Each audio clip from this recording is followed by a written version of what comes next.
The following podcast contains mature language and spoilers. Listener discretion is advised. One of the reasons why I was still doing shit last minute instead of having my shit done weeks ago is I was reading like somewhere upwards of like 60 comics for a podcast this week that's just passed. The hope, of course, was to get it done this week, and it didn't happen. None of our schedules lined up. But this week marked the 40th anniversary of the first appearance of GrimJack, which was always a favorite character of mine. And I was trying to read like all the Warped comics and all the Starslayers, and like basically to all the stuff that was a part of building up a Cynosure and that kind of universe that GrimJack was born into. And of course the earliest stories too from the backups from Starslayer. And so I'm trying so hard to get through all those comic books, and I finally got through them all. And then we proceeded to not record shit this week, and we're not going to record anything next week because I'll be in Chicago, and then hopefully the week after that. So hopefully we'll at least make the 40th anniversary month, where I was shooting for like the week or the day for this. And you read GrimJack, right? No. You never read it? You gave me those trades. Okay, then I did. I don't remember it. It was a long time ago. Yeah, because you had you gave me like 4 or 5 trades, and I think you might have even given me doubles, or maybe I'd bought one and you'd bought one, and so I ended up with a couple of them. You have no recollection of any of that then, huh? Pirate, wasn't he? Mercenary, and kind of a detective too. Oh, yeah, I remember that too. So why did you buy so many of the trades? Probably because I had plenty of space on my credit card. And when I would buy trades back then, I would buy like 10 at a time. So I probably saw that they had the first 10 and I bought them. And I'm not good with money. Digging on the comics. Guess I still dig them when I'm 6x6. Digging my kicks. Digging on the comics. I like to save them, and I like to trade them. I read them, I need them. I'm living every page. The entire comic book industry, besides Marvel and DC, is undervalued by the general public. As comic aficionados, as fans of the art form and the medium, we'd like to have a podcast out there that covers the entire rest of the industry, besides the so-called big two, besides just superheroes, though we'll cover them as well. And for that purpose, we will be your underguides. The Mac. I can't hold the microphone and flip at the same time. My apologies, everybody. Fryhole. So, what do you want to start on? And myself, Frank.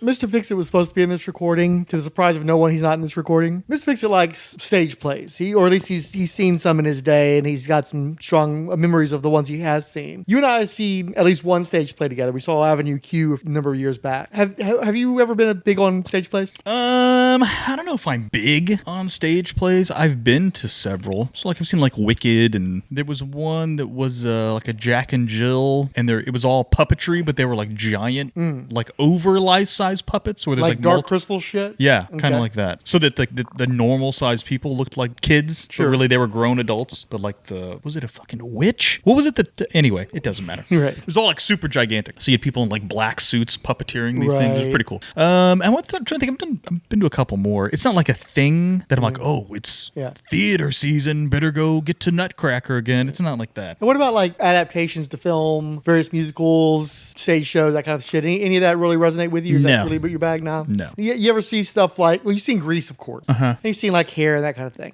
Yeah, so I want to talk a little bit about stage plays. So there was a company that I think they started out at the University of Wisconsin. They're called the Organic Theater. And these guys were doing the more cutting edge type of plays. Because, you had shit like Oklahoma for the longest time. And that was on screen and on the stage. And of course, by the 60s, people were having social revolutions. People didn't really have time for that corny shit anymore. And so you had a lot more like Joseph and the Technicolor Dreamcoat, and again, like Hair, where people are actually naked on stage and going into the audience, all that kind of experimental shit. And so this theater group, the Organic Theater, they were doing stuff like that. I don't think they did any nude stuff, but they did some more risque stuff in terms of subject matter and exposure to some degree. Yeah. Hansel and Gretel. Gretel. I thought what it was. Hansel and Gretel. Didn't have anything to do with that A24. Was it A24, whatever, that elevated horror one that came out with a little while ago? Did it have anything to do with that? I don't remember. No. Okay. The Warp play was written by Lenny Kleinfeld, writing as Barry St. Edmund, and Stuart Gordon. And Stuart Gordon would go on to become a B-movie maestro. If you've ever seen Reanimator, he was the director of that movie. He did a bunch of H.P. Lovecraft, fucked up, sexy adaptations for Empire Pictures, and then later Full Moon Entertainment. He did From Beyond. I don't know if you remember that one. Sounds familiar. He also wrote Honey, I Shrunk the Kids. Oh, no shit. Yep. And his... Yeah. One of the movies I frequently said I don't understand how it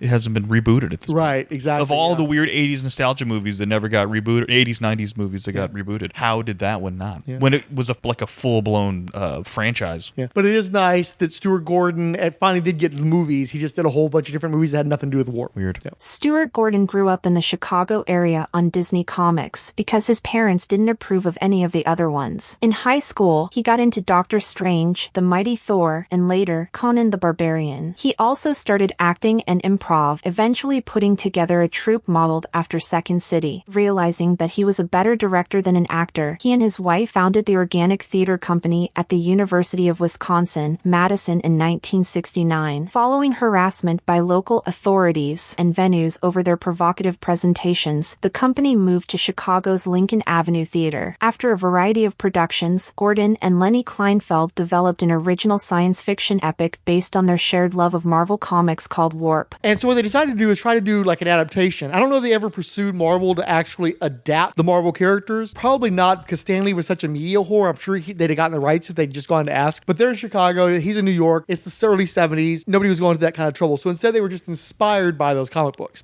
And so they come up with this play called Warp. And so what Warp is about is you got this guy named David something, and he's this real milquetoast dude. He works at a bank, and he's dating the bank president's daughter and shit. And the daughter likes the guy, but she's a little bit put out by what a wimpy is, kind of a Clark Kent type, right? What she doesn't know is the guy had an emotional nervous breakdown, what they would call back in those days. And he'd been in an asylum for a little while. Part of the problem was he'd had all these dreams as a kid, all these nightmares about all this fantastical stuff, and it messed with his brain. And so there's this wizard that shows up. You know, picture a wizard is what you see. Fucking druid cloak with white beard and all that kind of shit. I think his name is Lulubanda, some dumb name like that. Something that's like, why would you name a character that? Nobody's ever going to remember that shit, right? Lulubanda is the ancient and powerful sorcerer that protects Finn, Ra, from the forces of Prince Chaos. And so this wizard guy brings him into this other dimension, and he tells him, yeah, actually, you're the newest incarnation of this immortal demigod, Prince Cumulus, and the reason why you went nuts when you were a kid is because your evil brother, Lord Chaos, was fucking with you that whole time, and now Lord Chaos is going to fuck with the whole multiverse, and you've got to be the person who stops it. And so Lulubanda has him team up with a former lover of his from another life named Sargon, Mistress of War. And she is like, when you picture like the Red Sonja type, the emasculating she-bitch with a sword kind of thing, that's exactly who she is. She's constantly chastising this dude for not being a tough warrior and not being able to help her using his telekinetic abilities, psychic abilities, all the kind of bullshit that he's got. And they borrow really heavily from Marvel Comics. They've even got, like, I think they're called the Nameless Ones or the Faceless Ones, and they're like these big hulking creatures just like out of Doctor Strange. They got these robot guys that they work with and stuff. The stage play, it's pretty fantastical. You know, that sort of comic book style adaptation to stage wasn't really done at that point. This is like 71, 72, right? And so it's a huge hit in Chicago. It's sold out, right? They do really well, and they're doing all kinds of dramatic stage stuff too that you don't get to see a lot of, especially in those days. And they do so well. They have so many sold out performances that it's like, okay, well, there's no way. They had intended for this to be a trilogy. Whenever we opened an episode of Warp, it was always that sense of let it ride. It wasn't like we had 50, you know what I mean? It was like we opened first. Yeah, first when we opened with the first episode, we had nothing to lose because we were completely down and out. Paul had sort of left us. You know, we were eating, but that was about it. And by the time we opened Warp, we had closed Poe for about a month, and so nobody was eating during that month. So we had really nothing to lose at all. When we opened episode 2, it got a little scarier because we had something to lose now because Warp 1 had established itself as a success. And but it was still the sense of if Warp 2 was bad, then it would have taken Warp down with it, or Warp 1 with it. And so they do the first play, it's successful. Then they write the second play, and then that's a success. Third, sellout shows. At some point, they get comic book people involved as well. Like at some point, they had like the Chicago Comic-Con or something, and they actually invited comic book people to come see the show, and it was a big hit with them as well. The first episode of the play, My Battlefield, My Body, launched in December of 1971, and its success allowed the story to be serialized into 3 parts. Episode 2, Unleashed, Unchained, opened in February 1972, and the trilogy concluded with To Die Alive in July 1972. 1972. Character actor Tom Towles played Lord Chaos. You know House of a Thousand Corpses? Yeah. The guy who played the sheriff in that, and he was in most of the other Rob Zombie movies? No. Okay. See, if Fixer was here, he'd remember. I guarantee you. Okay. What did you like about it? I liked the energy in the show a lot. I don't go to the theater very much, but I wasn't bored, and I had a good time. The trilogy ran 366 days, closing December 9th, 1972. No place else to go now. We got to go to the Great White Way, right? It's sort of an uphill battle because they're real skeptical. First of all, because they've seen 1,000 shows come and 1,000 shows go. And secondly, because this season has been one of the shittiest seasons in Broadway history. and nothing has been any good, you know? And the third thing is that Via Galactica was a science fiction play, came out, and it was the biggest turkey of them all, right? So we're constantly having to explain the show to everybody, and warp is impossible to explain. You know, so it's giving us all headaches. Carol and I were talking last night. It was very strange that in New York, the history of the organic theater, the history of warp, means nothing. It's like in Chicago, warp is so successful. Right, in New York, warp means nothing. You know, that you say, After you've seen it, it means nothing. What are you talking about? It was a real ego thing. I think it was Stuart yesterday when you introduced me to the stage manager. All right. Right. And Stuart says, this is Cecil O'Neill. Originally played Lord Cumulus, and he said, "Oh, hi." And I didn't mean to be facetious or anything, but I just, I knew the mentality. I turned around and said, I can tell he's really impressed. And he was really taken aback by that. The play then moved to Broadway, where it was heavily expanded. Because of that comic book connection, they go to the biggest name they could find, Neil Adams. And Neil Adams redesigns the costumes, paints the background of the new backgrounds for the stages. He does the movie posters, the theater posters and stuff. So it looks really cool. Problem is even though Neil Adams' stuff is very realistic looking on the page, actually translating that into costumes, especially as spaghetti-like and unconventional as the costumes of this play was, it was difficult to translate that. And so they had this really gifted costume designer who makes sure that people's cocks don't go flying out and stuff over the course of this thing. But there are definitely some very scantily clad people. It's a total fucking turn out the lights kind of situation. The stages that they had in Chicago were just not as physically large as the ones in New York. The demands of a New York audience are greater, so they're having to expand the breadth of the show. They're having to fill the space on the stage itself. They're having more complicated effects. They already had lighting effects, smoke effects, cylinders, and of course they had a lot of stunts. And in fact, the first actor who played Lord Cumulus fucked up his back doing backflips and shit on the stage. Following a back injury, the original Lord Cumulus actor had to step aside and was replaced by John Hurd, today best remembered as the dad from the Home Alone movies. You remember him? You picture him in your head? Yeah. This is back in the 70s though, so he's a handsome young man. The girls are swooning over him back then. The expense of this upgrade and of simply operating in New York with union crews took its toll, and the money needed to sustain the show soon ran out. This is something actually Carolyn said. She was saying we were talking about the fact that they had a large contingency fund supposedly for the show that was going to keep it open for weeks, and even if the reviews were totally terrible, we would be able to run the show for a couple of weeks. And the contingency fund is completely gone now because the show went way out, over what it was budgeted at. But what it was budgeted was an off-Broadway. Yeah, it was budgeted as an off-Broadway show, and it's being done on Broadway. So anyway, we went through totally the contingency fund, which means that we completely rely on what happens with the critics. We're totally at the mercy of, and we can build an audience, but now we have between Wednesday and Thursday to do it.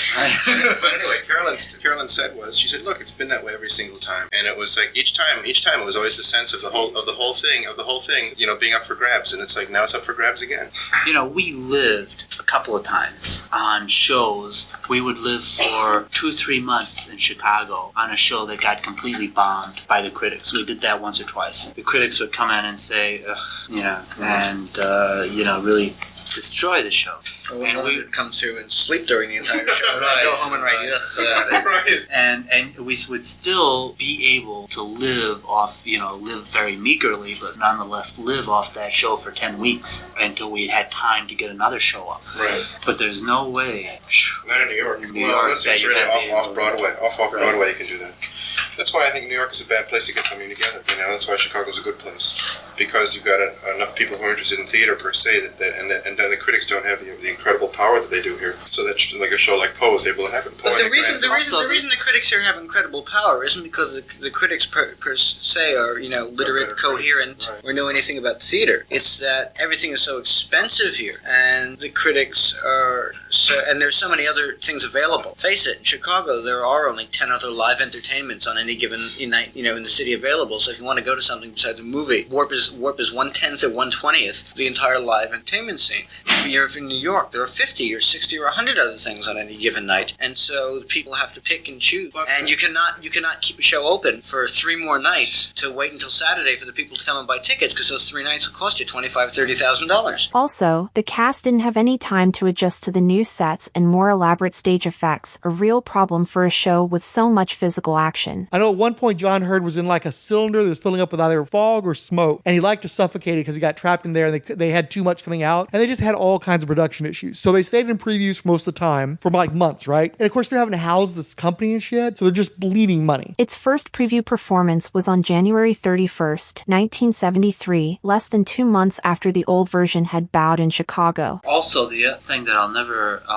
forget about New York is opening night of any show in Chicago. If every critic in town shows up, you have 12 critics in the house. Whereas I'll never forget opening in New York in a 150-seat house. With 100 of them, with a comedy, right, having 50 seats occupied by stone-faced professional critics who are determined not to laugh or crack a smile no matter what, because it's against their ethics, right?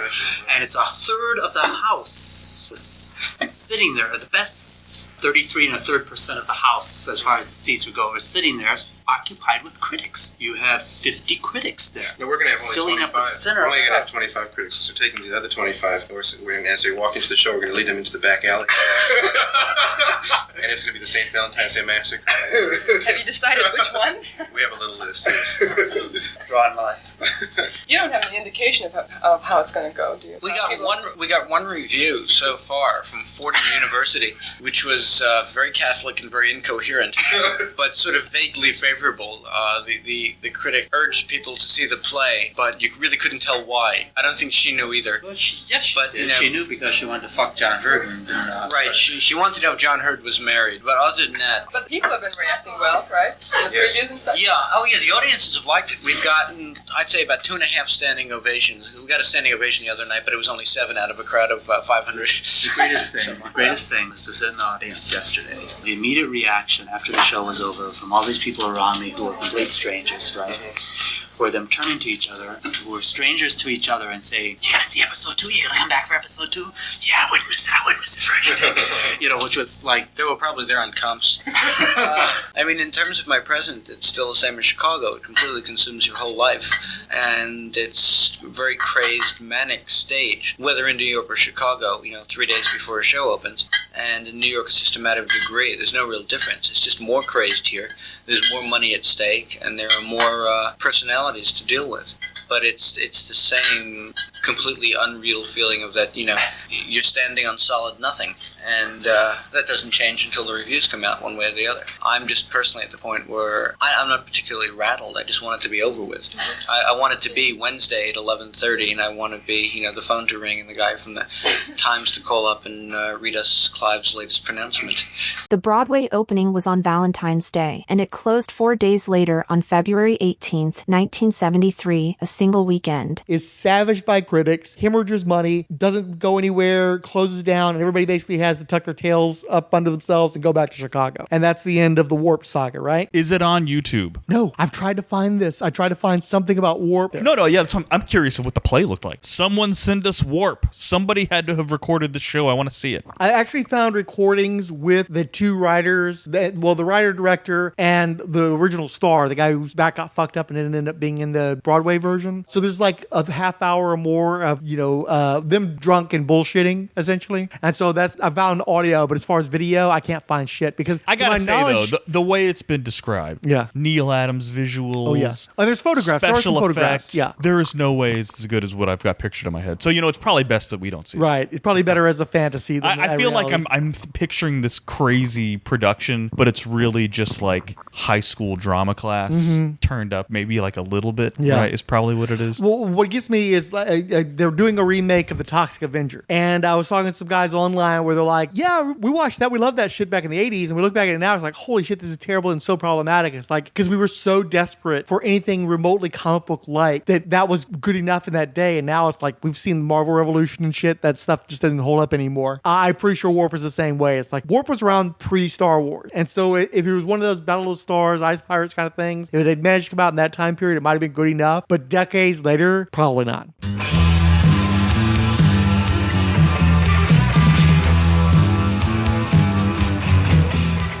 All right, let's talk about GrimJack. Okay, tell me about that first story you read, Mortal Gods. So, are we supposed to set GrimJack up? Does anybody know? You should probably set GrimJack up because we haven't talked about that at all yet. So, what is that? What is the whole concept of that?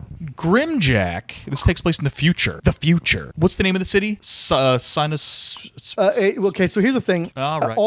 Just like Syzygy Darklock. I thought that I knew how to pronounce it, and then I researched it before we do the podcast, and it turns out to be Syzygy, and I've been pronouncing it wrong for 40 years. Right? Same thing with this. I was always saying Cynosure, which I think sounds cooler. Thesaurus, Thesaurus, whatever. It's actually Cynosure. That's how I was saying it. Cynosure. Yeah. I just like the Sin because it seemed like it reflected the city because it's like this really underworldy kind of place, this compromised, corrupt place. But Cynosure, and it's some sort of like nexus between the multiverse. I believe pan-dimensional is what they refer to it as at some point. So it's sort of like, I guess, like Sakaar almost in the Marvel Cinematic Universe. I don't know if fucking Sakaar was in the actual comic books, but yeah, it's this like little city wedged in between all these dimensions where like the riffraff go. Everything is what's the cantina from Star Wars? Mos Eisley, right? It's kind of like everything's like Mos Eisley. Everything is Mos Eisley, right? Where it's just these mix of random creatures and humanoids and goblins, and they're all trying to coexist in this scummy place. And I guess they have what was the name of the old like military strike force that John Gaunt is the name of GrimJack's real name, John Gaunt. You talking about the Shadow Cop? Yeah. Or Cadre? Cadre, that's what I'm talking about. So now they're not part of the first story though. No, but they're going to be. Anyway, I'm setting GrimJack. So Cadre is like a special strike force that has existed on Cynosure for forever, and GrimJack, aka John Gaunt, aka GrimJack, used to be one of their like star dudes until he got fed up with their shenanigans and he left. So now he's got this weird... It's sort of like a sci-fi CIA with a little bit of paramilitary shit in the mix. Yeah. And of course, he was their best guy. That's kind of a cliche that happens in all of these things, where he's the old grizzled veteran who had a falling out, and he like has this angsty coexistence with them because he's a good guy, but he's not their good guy. Like, I'm a fan of GrimJack, obviously, going back. And a lot of people try to say that GrimJack started cyberpunk in comics or grim and gritty in comics. And it's like this book coming out in 1983. So Frank Miller had already done his Daredevil stuff. Snake Plissken already existed. Right. Yeah. He's very Snake Plissken-y. So it's like, yeah, he might have helped to introduce some of this stuff into comic books, but trust that was already part of the fabric of the popular culture at that time period, especially the type of people who would be reading comic books, especially independent comic books. But one thing that's pointed out, and it was in one of the forewords, I don't know if it was Ostrander or... Well, I think Mike Grell did a foreword, didn't he? There's a few of them. And they just mentioned that when they would pitch GrimJack, one of the things that they were like, about is that he's old. And he's like, there weren't a lot of old comic book characters. Like, there aren't a lot of... The hero is never really old. Well, it's funny because, like, Travis Morgan has white hair, but then you look at him running around half naked, and he's obviously well-built, and he's got a young, handsome face. So it's more like he's a Steve Martin where he just has prematurely white hair, where John Gaunt is fucking old. You can see it on his face. He's old, he's scarred up. He's got a crooked, broken, hook nose, and he's got big, thick wrinkles all around his eyes. He's got white streaks through his black, long hair. You know that this is not a young man. It's clear that he's not a young man. I think they explicitly say he's in his 50s, don't they? I don't remember for sure. Okay. Middle-aged, though, for sure. Yeah. Anyway, he's basically like he's not a hitman. He's kind of a hitman, I guess, for hire. He's sort of a detective / mercenary. Yeah, he's like a PI mercenary for hire, right? So the opening story, the gist of it is a woman comes through this dimension and she's looking for her god who's gone missing. And she goes to GrimJack, John Gaunt, and asks him to help her find her god. And I think she gives him like a short description. He's like, yeah, I know exactly where he is. And they go find him, and he's basically the dude. I guess when they go to Cynosure, they lose their powers. So once they leave their realms and they come to Cynosure, because it's sort of like a purgatory limbo, whatever special abilities you had in your dimension no longer exist there. So now the dude's just basically pounding beers. He's a total drunkard, right? And he's just like, and so she's just telling him that whoever their main adversary was, their version of the devil or whatever, had overrun the planet, killed almost everybody, and that's why she was there to get his help. And he was just like, I'm done. I don't want to do this anymore. I'm not a god. If I remember correctly, he had been a drunkard who wandered into that dimension, miraculously had godlike powers, but everybody was constantly asking of him, constantly praying to him, and he heard all those prayers, and he just couldn't handle it, and eventually he just left, and everybody, for the most part, got wiped out while he was gone. Yeah, he's like, I'm just a man. This giant red-skinned, four-armed alien monster demon guy. Right, so this giant four-armed monster demon guy, as you say, shows up, and he's there to basically finish the job. He's going to finish her off, and then he's going to kill their god, too. And they're basically like, you won already. Like, I'm not coming back. What are you even coming here for? And he's basically, the dude's just sadistic and wants revenge or whatever. GrimJack's just got to whip his ass. And when he tries, he gets his own ass whipped initially. Right, it does not work out the way he wants to initially. None, I think the dude, although his well, it's like the old guy, I believe his name was Mathwin. He was a normal dude who goes into that dimension, he gets godlike powers. Where the guys who are from that dimension who come out, particularly the demon guy, they're still super dense. They already had powers and they bring them with them. So while he's not a god anymore, he's still extremely strong, extremely dense, and like standard weapons are just going to bounce right off of him. Regular bullets are just going to bounce right off of him because he's so dense. Yep. How does he end up defeating him? Doesn't he get some magical... Oh, he borrows Home Dude's weapon, right? What he does, he takes the staff that Mathwin had, he uses it to disarm one of the swords from the demon guy. That's it. And because he's got a sword from the other dimension, it's dense enough and strong enough to chop off the forearms and then gut the demon guy. Which is, it's exactly... In one panel, I think he cuts all four of his arms off. Yeah. He does like a double one slash. Swoop. Yeah. Cuts all of his arms off, murks the dude. And I guess he killed all the other guys that came with him and shit as well. I don't remember the final details of that. Or they ran off he came or something. solo, but I could be wrong. Yeah. Anyway, they were like, well, he's dead. Are you going to go back? And she's just, no, I guess I'm staying here. And she stays to hang out with one of GrimJack's dudes, right? Well, what it is, she still believes in her god. And there's nothing left for her. Everybody's dead back in her dimension. All she has left is the guy she was worshiping, who's the center point of her life. So what's she going to do? Just because her god has failed her as a mortal god, he's still her god. And so she's going to stay there and take care of him. Right. So what do you think of that first story? I thought it was interesting. It wasn't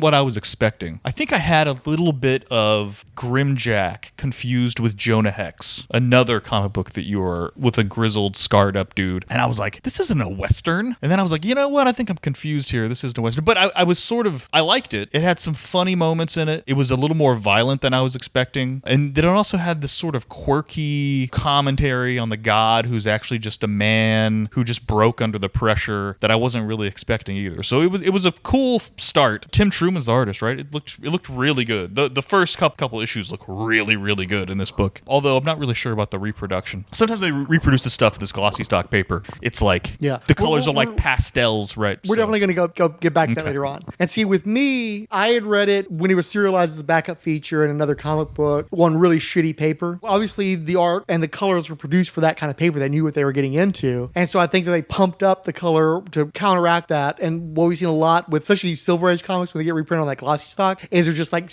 they're eyesores. They're way too bright, way too colorful, especially for a book as dark as this one tends to be, as violent and as gritty. For it to have those like fucking fluorescent colors on that glossy paper, I think it does it a disservice. Yeah. The first appearance of GrimJack had a little bit of notoriety to it, a little bit of heat on it. So I in that time period, when I was first buying GrimJack books in the late 80s, I couldn't find the first appearance. I think I got the issue after, so I only had half the story. But then a few years later, issue 24, they were celebrating the second anniversary of the ongoing series. They reprinted it in that with a new wraparound cover. So that's how I finally got to read the whole story. And I wasn't really into that first story. I think it just didn't go into enough detail for me. And I read GrimJack way out of order. I did not read it from the beginning to end. And so I'd already read some stuff that was a little bit more involved. So for me, it doesn't have as much meat on it as I would have wanted it to. But it's still an all right story. I liked it okay. Yeah. I'm just not like, I wasn't wowed by it because it wasn't my first exposure to the character. And it wasn't as in-depth as the series would get later on. It felt a little fillery, which is weird for it being like the first two issues or whatever. I think, was it 2 issues or it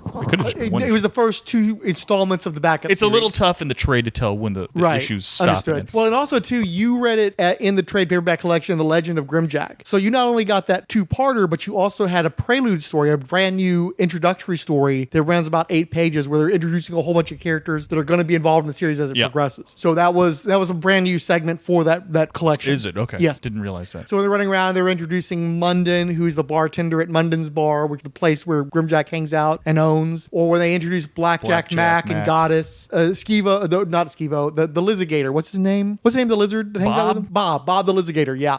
He's in there. And so they're basically like, they show you some of the other supporting characters that are going to show up later on. They're not in that first volume because that volume only collects the serialized backup features. There's no issues of GrimJack in that first collection. Yeah. So I think that might have thrown me off even. Well, and I think they did it on purpose because it's a comparatively slight collection. You've already noted the second volume is thicker because they're reprinting whole issues, where with this one, it's exclusively material that was in books not called GrimJack. And so I think they actually needed to fill out that space a little bit to have it as a proper length. I think that's why there's 3 2-page introductions, minimum 2-page introductions. I think there's one from Mike Grell, one from John Ostrander, and one from Tim Truman, if I remember correctly, plus the 8-page story. And then they start going to serials. Mike Gold? I think Mike Gold's got one in there. Okay, yeah, that wouldn't shock me either. Yeah. So there's a lot of that in there. My first art epiphany was when I was in Saigon in 1970. A fellow came from the United States. Ed had a small stack of his favorite comic books with him. And in there was Green Lantern, Green Arrow by Denny O'Neil, Neil Adams, Dick Giordano, and Gene Colan's run on Daredevil with Tom Palmer. And I was flabbergasted. Comics had grown up, changed so dramatically from the time I was a kid that I decided right then and there that that's the kind of stuff that I wanted to do, but aiming at comic strips, not comic books. I had always had a yen to do a comic strip. Managed to get fantastically lucky when Denny O'Neil called me up and told me that he and Gil Kane were leaving the Tarzan comic strip, and would I mind if they recommended me for the job? Would I mind? It was like a dream job for me. But in terms of style, early on in my career, I tried to be as close to Neil Adams as possible because facts are real simple. Every era, every decade really has a definitive style. In the 40s and the 50s, it was Jack Kirby. In the 60s, it was John Romita and Gil Kane and John Buscema, those guys from over at Marvel. And in the 70s, Neil's style basically defined that whole era. If you wanted to get a job, being able to draw on that style or something resembling it was really the best surefire way to go about it. I was lucky enough to be able to do sort of a half-assed version that looked close enough to satisfy the editors. And that continued on for a while until I began doing Sable. What can you tell me about Mike Grell? Famed Iron Man comic book creator. Iron Man, really? Yeah, didn't Mike Grell have... He did... Well, like the 2000s, yeah. Yeah, he was a Green Arrow guy, right? Or no? He was a fan of Neil Adams, and so when they revived Green Lantern, Green Arrow later on in the 70s after it had been canceled because of low sales, even though Neil Adams was drawing it, he helped to bring that book back and was one of the first artists on that. He'd also done some Legion stuff around that time period and helped to grow his name and make him somebody of a force. Didn't do what, like War Child? What was it? War Child? Warlord. Yeah. Warlord. So do you know anything about the history of Warlord? No. Okay, so when he was in college, he did a newspaper strip. I don't know if it was at a college paper or it was a local paper. I think it was called The Savage World. And it was one of those situations like with Edgar Rice Burroughs, with Pellucidar and shit, where it's Hollow Earth, has its own sun, and it's like got dinosaurs and shit, right? So he does the Savage World newspaper strip. Then he gets to work over at DC. He gets some popularity at DC. They have this series called First Issue Special, where it's a tryout book, the way Showcase used to be, where they introduce the new Flash and shit. So he reworks the Savage World into the Warlord, which is about a U.S. pilot named Travis Morgan who crash lands in this crevasse and ends up in this Savage World where he, has to use his gun, which of course, like his boomstick, that gives him an advantage over everybody else, but also his awareness of modern military technique and such to become like a grand figure within this environment amongst, again, dinosaurs and weird people and people in loincloths with swords and all that kind of bullshit, right? And so what can you tell me about the DC explosion of the 1970s? Nothing. Okay, so essentially... Wait. No, just kidding. Marvel, of course, had continued to have newsstand dominance. They kept putting out more and more titles, and particularly in the 70s, they were putting out a lot of reprints, cheap reprints, like fantasy masterpieces and Marvel superheroes. And so they were flooding the market with new comics and reprints. And so DC was losing market share. So they decided they were going to come up with a line of new books. They weren't going to rely on reprints, although they did do things like the dollar books where they'd have new stories mixed with reprint stories and charge $1 for that, try to get some of that Marvel market. And so that was going to be the DC explosion. They had all these books that were going to be a part of that. Okay, they'd started the Warlord. And had gotten like a few issues in, like 3 issues or so, and then they canceled it because Grell was wanting more regular work than that. He didn't want to buy monthly; he wanted a monthly. So what he had concocted with this editor named Mike Gold was, okay, 1 month I'll do Warlord, and then I'll do another book to go with it as part of the DC Explosion. In Starslayer, my whole goal initially was just to have a companion book for the Warlord, but it was a reverse on the concept. The Warlord is a modern man in a primitive world, and Starslayer is a first century Celtic barbarian who gets catapulted into the far future, basically finds himself in the middle of Star Wars. He comes with this guy named Torrin McQuillan, who is, I think, a Celt or something.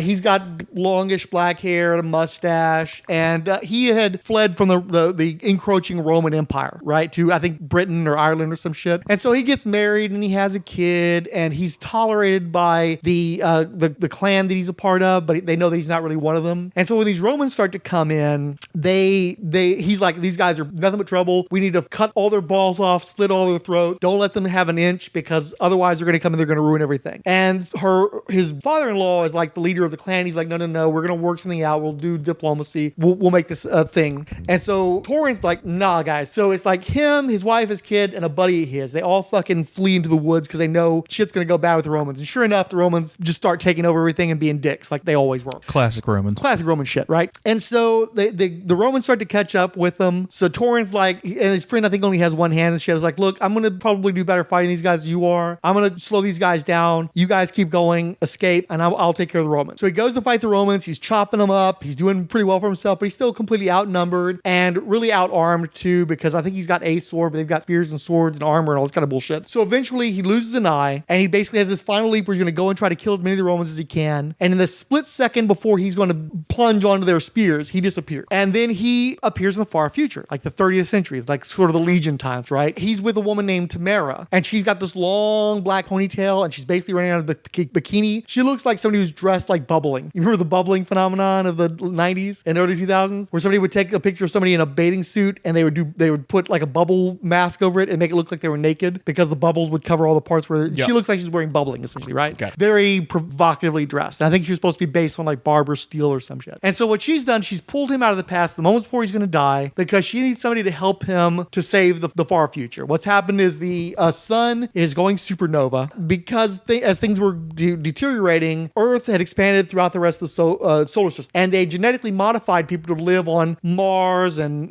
Pluto and all that kind of bullshit, right? And there apparently was this like necklace or crown or some shit that they broke to pieces, and they spread it all across the solar system because it had extraordinary power, and they were going to have to use that to do something in the future. And so that's the concept that Grell comes up with, and that's what's going to come out of the DC Explosion, and that's going to be like his alternating month book, right? But then the DC Implosion happens, which is a little bit more famous, and what happens there is there's a particularly brutal winter, and books are not getting moved the way that they need to. Sales are down. People are like snowed in, essentially. And so DC goes from releasing a ton of books to canceling a gigantic swath through books. So not only do they not do Starslayer, they cancel Warlord too. And Warlord's canceled for a few months until the sales figures come back, because in those days it took 6 months to get sales figures back. Shit. And it turns out Warlord sold like fucking bucket loads. And they're like, oh shit, this is actually a good selling book. We don't have a lot of those. Get Grell back on this book now. So he goes from doing a book every other month. There's like, not only are we bringing your book back, but it's monthly, and it was due 2 weeks ago.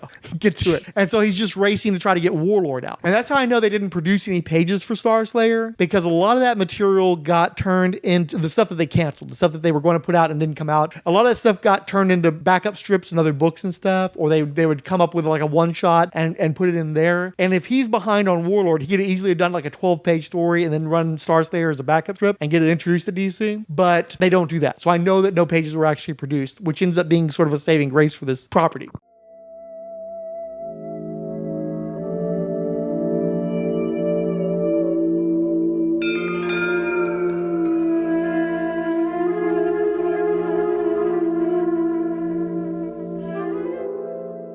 Have you ever heard of Pacific Comics? Maybe I've seen the logo before. Okay, the big PC. Yeah. In 1971, a pair of dyslexic teenage brothers were at a swap meet where they found a cache of 900 comic books. And there's a woman there who's selling a box of comic books. And I don't know if it was like kid went to college, husband died, some shit like that, but she's got a box of comics. Steve Shands, 17, was a poor performing student because of his reading disability. However, the combination of words and pictures allowed Steve to joyfully read through several of these comic books. He talked to his brother Bill, 14, and they agreed to buy all the comics for $50. Not having it on them, they rode their bikes back home to ask their mother for the money. It's a story I've heard a million times at the comic shop where the mom is so ecstatic that her kid's actually reading something, anything, that she's doing nothing but supporting them. And they drove back for the books. So they get the box. Box is full of early Marvel comics. You know, like the earliest, the first years of the Marvel comics. Plus they got back issues going back to the 40s. But I think they got like some 50s Captain Americas or Submariners, shit like that, right? So mom helps them load it up on the station wagon. They drive back home. They're unloading the trunk. Before they can even get the fucking box in the house, there's another neighborhood kid coming up and wanting to look and see what comics they got. Pulls out a Fantastic Four number 2, if I remember correctly. And he says, I'll give you $38 for this, which is an extremely specific amount of money. So you know, like this kid must have had a birthday or he'd been saving up. And he's like, got $38. Yeah, exactly. $38. So the thing is, they sold one comic book for almost as much as they got the whole box for. And it's like, we could make money off of this. So they asked her mom, hey, is it okay if we sell the comics that we just bought? And she's like, only if you read them first. As long as you read the comic, you can go ahead and sell it. And so they read the comics, they sell the comic book. And then they start bicycling everywhere they can get to and basically become kingpins of the San Diego comic book circuit. They're buying up everything they can find, especially anything of value. To expand their new hobby and business, they prowled around Pacific Beach in San Diego after school for more comics. So have you ever heard of Alan Light? No. Okay. So he had a magazine, I think it's something called like the Comics, something or other, some bullshit name, long, ridiculous, pretentious name. Eventually, they had too many comics to fit inside their house. They created the first Pacific Comics handwritten catalog and placed ads in the buyer's guide for comic fandom. Eventually it becomes the Comic Buyer's Guide. Are you familiar with that? Yes. Okay. So what was that? Wasn't it like a kind of like a Reader's Digest for comics, or no? Newspaper. It was a big tabloid. You folded it out. It was about... No, yeah, I didn't mean in size. Oh, sure. Where it's just like, didn't they kind of, was it like a condensing down or like a recapping of what issues were? It was basically, it was sort of like a green sheet almost, where you've got editorial articles and you've got information about what's being published and stuff. You got a lot of letters from the readers and stuff where it's a way for people before you like, people used to correspond by mail. They didn't have the internet. And so they would actually learn about each other and they publish their mailing addresses in letters columns and in Comic Buyer's Guide. But in particular, people who were buying and selling comic books, that's where they could list their stuff and sell across the nation through mail order. So since these kids... Same shit was there for like tapes and stuff like that. Sure, yeah, exactly. And so the kids handwrite their own little advertisement for the Buyer's Guide, for whatever it's called before is that. And of course they need a name, so they come up with Pacific Comics because they're in San Diego, they're on the Pacific Coast, and they do very well with the mail order. And they're continuing to buy up any comic books they can get their hands on. Before long, there are comics everywhere. Their rooms are full of comic books, kitchen's got comics, den's got comics. Mom's like, you guys got too much comics. You know, this is crazy. So what she does, she goes down to the bank with them and she gets a loan to pay for a retail space. And so they set up their first comic shop. Before long, thousands of dollars were coming through the mail, and they were off to attend the original SDCC, where they met Jack Kirby. Within a few years, the business was raking in hundreds of thousands of dollars, with a storefront and frequent convention-type pop-ups. Bear in mind, the boys were still in high school at the time, requiring special arrangements for early classes to allow for more hours of operation on weekdays. They're doing well enough where they open up a second location, and of course they finally got the comic books out of the house, so mom was happy about that, and obviously they must have paid the loan back, right? But the thing is, yeah, you're selling back issues, but of course, especially in a particular area, people are going to want to buy new comics from me as well. Now, do you know how people bought new comic books back in the 70s? Grocery store. Newsstand, things like that. Yeah. But where did they get them from? I have no clue. Independent distributors. You had these distribution networks that would buy in bulk from, or they wouldn't even buy. What they would do is they would place orders from the comic book publishers. Pallets would be sent to their distribution offices, and then they would distribute those comic books throughout the nation to the various newsstands, grocery stores, whatever, cigar shops, barber shops, what the hell else, right? Well, the thing is, that shit was all mobbed up. In fact, there's been some speculation that maybe comic books were never that popular because one of the major reasons why you had comics in the first place was the mob got involved. They would print in Canada. Well, in Canada in the 30s, they didn't have a thing called prohibition. So if you may remember things like Untouchables, they send a truck up to Canada, they get pallets of comic books, they put those on top of pallets of whiskey and bourbon and stuff, and they truck that stuff back to the United States. They're not concerned about the comic books. The comic books are cover for the booze. Mm-hmm. And so that was a major way of trafficking from Canada into the United States, was through the comic book stuff. Really? So the mods were all involved with these independent distributors. So they didn't give a shit about comic books. It was just a cover for them. But of course, after the Prohibition, there's probably not as much money in that. Maybe they were bringing in some other stuff. Maybe some stuff was coming in from Asia, and then they would truck that down. Maybe some illicit drug stuff. For all I know, they did some human trafficking. I don't fucking know. Yeah. All I know is the independent distributors were all mobbed up. Even though like companies like DC were involved in independent distributors, they were one of the major ones back in the 50s. And when Marvel was trying to come back in the 60s, they were distributed by DC. That's why there were only about 8 Marvel comic books at the time, because DC said you could only have this many titles. We'll distribute 8 titles. And that's why Hulk and Submariner were in one book, and Nick Fury and Doctor Strange were one book, and Iron Man and Captain America were in one book. When they started spinning them out into solo titles was when they got into another distribution network where DC couldn't tell them, or I should say National Periodical Publications couldn't tell them how many comic books they could publish, right? And so that's going into the 70s. The newsstand is still shrinking back then. There's a lot of questions about whether or not the comic books are going to continue to exist. And there's a lot of questions about how this stuff works. Like Jack Kirby did the Fourth World stuff for DC, right? And even though he was a huge seller for Marvel, he goes to DC, his stuff doesn't sell. Now, some people will say, well, because he's not as good of a writer as Stan Lee. He couldn't hack it without Stan Lee. It was definitely not the same quality of writing. Whether or not, and I don't mean just in terms of like whether or not you like it or don't. I mean the actual characteristics of the writing, the way the people spoke, the way the story unfolded was not the way that Stan Lee would have done it. It wasn't jovial. It wasn't jokey. The characters were more archetypal, more godlike, as opposed to being like the feet of clay stuff that Stan did. So if you like that quality to Stan's writing, that wasn't present in Jack's writing. But also you had Green Arrow, Green Lantern, or vice versa, Green Lantern, Green Arrow, where you had Denny O'Neil and Neil Adams. Neil Adams is this incredible penciler. He does wonderful things with helping to sell Batman comics, but then he goes and does these topical, controversial stories. The fanboys love this shit, but it apparently doesn't sell on the newsstand. And there's a lot of question of, well, maybe that shit was getting sold out the back door of the independent distributors. You know, maybe it wasn't making it to the newsstand, and they were claiming that the stuff was unsold, and that's why they didn't sell well, because you had corrupt IDs who were selling it to comic shops, to speculators, and it was never making it to the newsstand. It was getting claimed as though it never sold, right? Because I don't know who was actually, because they had things like strip covers back then, but I don't know how many people were actually getting the strip covers back and counting them and shit. Right. There's a lot of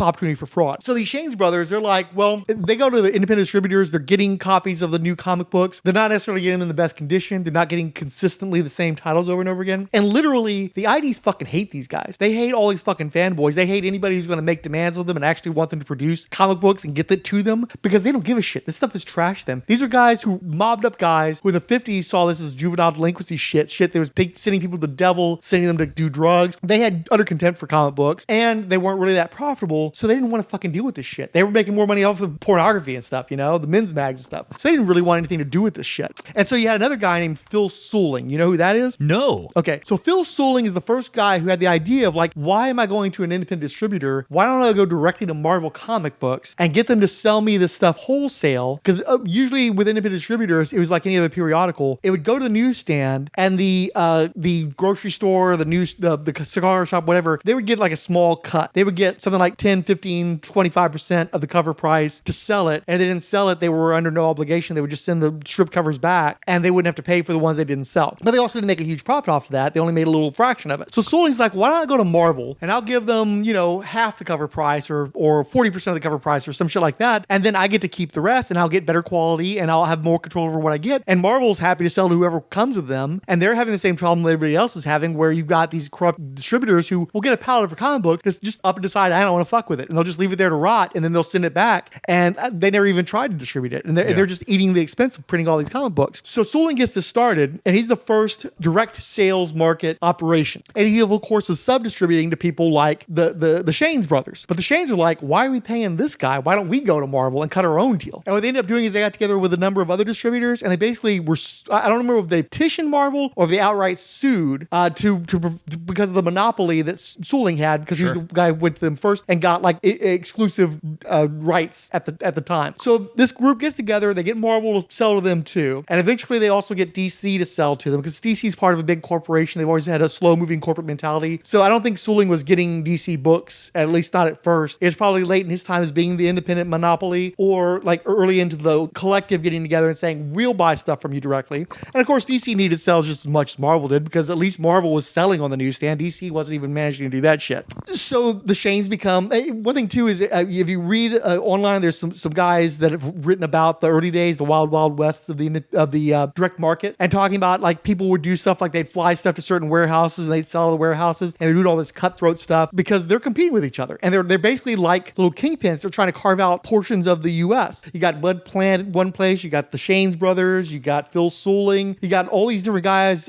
Mile High's involved with that stuff in Colorado. And they're all carving out their little niches within the United States and trying to take control of that. And since they're in competition with each other, if they can find an edge, they're looking for it. Distribution was so profitable that the Shanes divested themselves of the retail and mail order businesses in order to expand their network nationwide. It also created a channel for them to circulate specialty items like fanzines, prints, and portfolio plates. Pacific had ties to SDCC and legendary creators like Kirby and Neil Adams, who had left the industry due to dire working conditions. In 1981, rival Capital City Distribution launched their own in-house black and white magazine format comic, Mike Barron and Steve Rude's Nexus. Flush with capital and conscious of competition, Pacific realized that they could create and exclusively distribute their own in-house line of comics. They could offer incentives like creator ownership and creative freedom to lure these talents back to work for them. Further, the promise held by the line wooed creators like Mike Grell, writer-artist of one of DC's best-selling titles, to create a title for Pacific. Where most previous attempts were essentially boutique prozines, Pacific Comics would be full-color, standard-format periodicals that could directly compete with other commercial comics. Pacific Comics, they're trying to compete with other publishers, other distribution networks. They make friends with Jack Kirby, but the first person they talked to is a guy who was doing a lithograph series for them, Mike Grell. What had happened is because DC had never actually published any Starslayer material, they didn't have any physical material to publish. When they canceled all those books, they came out with these Xerox copies of the material that they had produced, and it was dubbed eventually Canceled Comics Cavalcade. And the reason why these 35 Xerox copy editions were put together was to secure the copyright, because they didn't actually publish this shit. So it was basically like an ash can to secure copyright. They didn't have anything tangible from Starslayer, so they didn't establish copyright through that collection. And Mike Gold, being an editor at DC at the time and a good buddy of Mike Grell, and they're both from the Chicago area besides, Mike Gold helps to get Starslayer back into Mike Grell's possession. And so Mike Grell puts out a lithograph series through Pacific Comics to establish his copyright on the Starslayer concept. A little bit of background on Mike Gold too. This guy was a provocateur. He was a liberal protester and a radio disc jockey. He got his head beaten at the 1968 Democratic Convention, notably Chicago. When his DJ work dried up, when he was going to different cities and stuff, he was in New York. He's like, well, I know a guy, maybe I could become an editor, and goes work at DC Comics. So he's there the same years that Mike Grell's there, and so they get to be buddies. Later on, Mike Gold gets involved in some other comic book stuff, and so I think he helps with, getting Starslayer out there again. Now, what's funny about Starslayer too is there was another creator that also liked that name. I don't know who came up with the name first, but this guy wanted to come out with a series called Starslayer. He was preparing to do that, and then Mike Gold and Mike Grell kind of took him aside and said, fuck you, buddy, we own that shit. So Jim Starlin was not able to call Dreadstar Starslayer as he originally intended. No shit. Okay. And so when Pacific Comics is looking for properties to print, they just basically decide they're going to get in the comic book business. So not only are you going to distribute other people's comic books, but they're going to actually generate their own comics that they'll exclusively distribute. And so one of the first guys they talk to is Mike Grell, actually the first guy. Mike Grell signs a contract, and he's going to adapt his Starslayer concept to comics. However, he's not the first Pacific comic, because they then talk Jack Kirby, and the joke that Mike Grell tells is that Kirby was so fast that, before the ink had dried on his own contract, Jack Kirby had already produced the first issue of one of his own book. So Jack was the guy who came up with like Silver Star and Captain Victory and a bunch of this other shit. And the material that he produced for Pacific Comics ended up laying the groundwork for when Topps did the revival of that material as part of the Kirbyverse, when they were trying to compete with Image and all those other kind of guys. So all those properties got recycled there, and then years later, Dynamite licensed them, and they try to do more stuff with them with Alex Ross painted covers. This is still like mid to late 70s? Late 70s, early 80s. Okay, got it. Okay. Kirby's Captain Victory and the Galactic Rangers #1 was their first title in July of 1981, with initial sales of 110,000 copies. It was followed by Grell's Starslayer, Log of the Jolly Roger in October. The two titles were more or less bi-monthlies that alternated months to keep a Pacific comic on the stands consistently. Starslayer #1 went on to sell 140,000 copies, and Grell completed the initial 6-issue arc with Pacific. But then as I went along, developed more of the storyline and started thinking about the characters and what they represented, who they were, I discovered that the girl was more interesting than Torrin McQuillan himself. When I came up with that concept, when she's searching back through the time stream for a warrior to fight their battles for them, because by that point in the future, Earth had become basically a nation of businessmen, and nobody knew the first thing about military tactics. So once I came up with that, I realized that the connection between the two of them would be that she is actually a descendant not of him, not of Torin, but of Torin's wife, who got left behind in the past and was taken into the household of a Roman centurion. The concept there was that then what she's done in the main body of the story is while she's searching back through that time stream, starting with her own family history, is where she discovers the secret of the so-called amulets that power up the machinery that draws the earth into the heart of the sun and rekindles the sun at the end of the story. You start off with one concept. A lot of times you find out that your characters are a lot more interesting than you gave them credit for, at least in my case. In 1982, Pacific published a one-shot collection of all of Roger Stern and John Byrne's Rog 2000 strips from Charlton. In July, they were joined by Continuity Associates Ms. Mystic and the anthology Pacific Present, featuring Dave Stevens' Rocketeer and Steve Ditko's The Missing Man. The Bruce Jones anthologies Twisted Tales and Alien Worlds, Sergio Argan's Gru the Wanderer, Kirby's Silver Star, and Scott Shaw's Wild Animals rounded out the year. You don't exactly make it up as you go along, even though you do. It's always good to have a roadmap, an idea of where you're going with this thing, so that you know if you've strayed off the path. It's one of the reasons why I enjoyed working with Mike Gold as my editor, because Gold knew how to push my buttons and get the best out of me, and he would also keep me straight, keep me from wandering off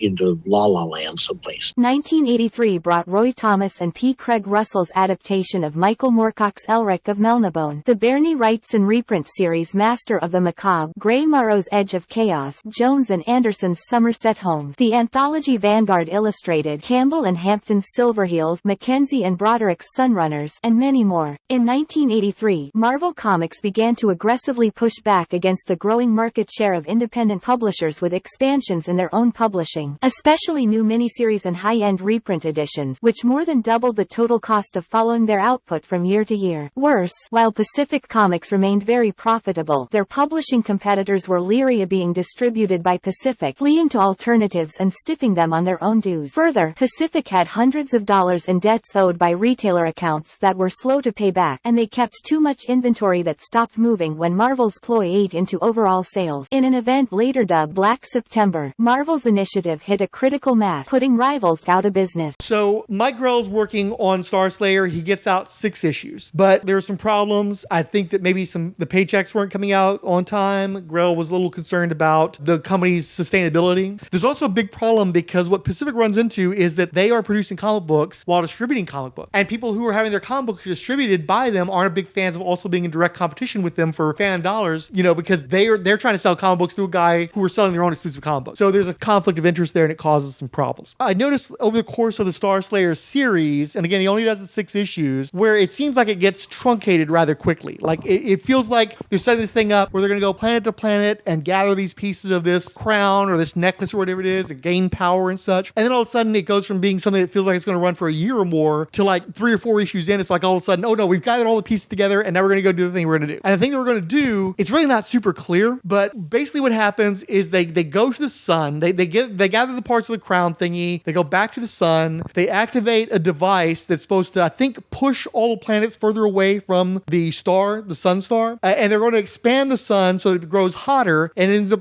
destroying all the planets up to the planet Earth. So they essentially destroy the planet Earth. So that's where you get sort of the name Starslayer to some degree. It's a little twisted because it's the star itself that's doing the slaying, but they are responsible for expanding the Earth and causing it to blow up. But one of the specific circumstances they need in order to do that was they need all the planets to be in alignment so they can push them all out at the same time. What would you call that? Would it be called a syzygy, for instance? I guess it could be called a syzygy, couldn't it? Yeah. And see, this story is being published after The Price and the Start of the Metamorphosis Odyssey. Now, what also happens in this story is there's a little robot who works with Torin McQuillan. McQuillan wears this headpiece that also covers his damaged eye and gives him cybernetic vision and stuff. And the way that he's able to interpret what's happening in the future and be able to speak the languages is this little robot helps him. And the robot is called SAM, and it's an acronym, SAM. And at least in the initial stories, he's supposed to talk like Humphrey Bogart. He's programmed to say a lot of lines that were spoken by Bogey in his career, particularly as Sam Spade or directly from Casablanca, right? I really liked Sam. I thought he's a cool character. character. He was a lot of fun. I liked it better when he stopped talking like Bogey because I didn't catch that when I read those comics in the 80s. I knew who Humphrey Bogart was, but I didn't make connection at the time. And this little robot doesn't look like somebody who would speak like Humphrey Bogart, right? Well, the thing about this little gold robot is it also has a tail. And especially as the series progresses, they refer to it as sort of a monkey. And the stands like, I'm not a monkey, I'm a robot. But it's still a monkey-sized robot with a tail who helps the guy he's working with to see and communicates with him telepathically through the headband. Not unlike the monkey Rainbow, who hangs out with Willow in Dreadstar and Company. And again, these books are coming out roughly around the same time. So I don't know if Jim Starlin is stealing from Mike Grell, if Mike Grell is stealing from Jim Starlin, if they're both in competition with each other. But I do notice that there aren't a lot of projects involving Mike Grell and Jim Starlin working together. And there's an awful lot of overlap between these two books. And I don't know what the fucking deal is. And I've tried to find out if I hear anything else about the beef, because I'll tell you what, too. When I read about the whole Dreadstar or Starslayer thing, it's definitely politically diplomatic to some degree, but there's still a very clear edge to it. So when Mike Gold is talking about the issues they had with Jim Starlin trying to use the name Starslayer when they had already had it in their print series, there's an edge to it where you know that there's some acrimony there, where it's like, so we had to take him aside and inform him that he could not have that name. So they were not cool about it, really. They just weren't as, it was back in the days before Image where people didn't say shit like fully on Main Street, but it was very strongly implied that was the case. So I think there's some definite acrimony there. The ships in this are extremely influenced by Star Wars. If you look at the sort of crappy spaceships I used to draw before Star Wars came out and how complex they got over the years afterward, there's a lot to be said for that. You like to think that you're, if not keeping up with the Joneses, you're not lagging too far behind. It would have to be considered transformative by any standard. It changed the way we looked at so much of storytelling, what was possible. I mean, this is a fucking TIE fighter, right? Yeah. That's a TIE fighter and an X-Wing right there. I mean, yeah. Come on.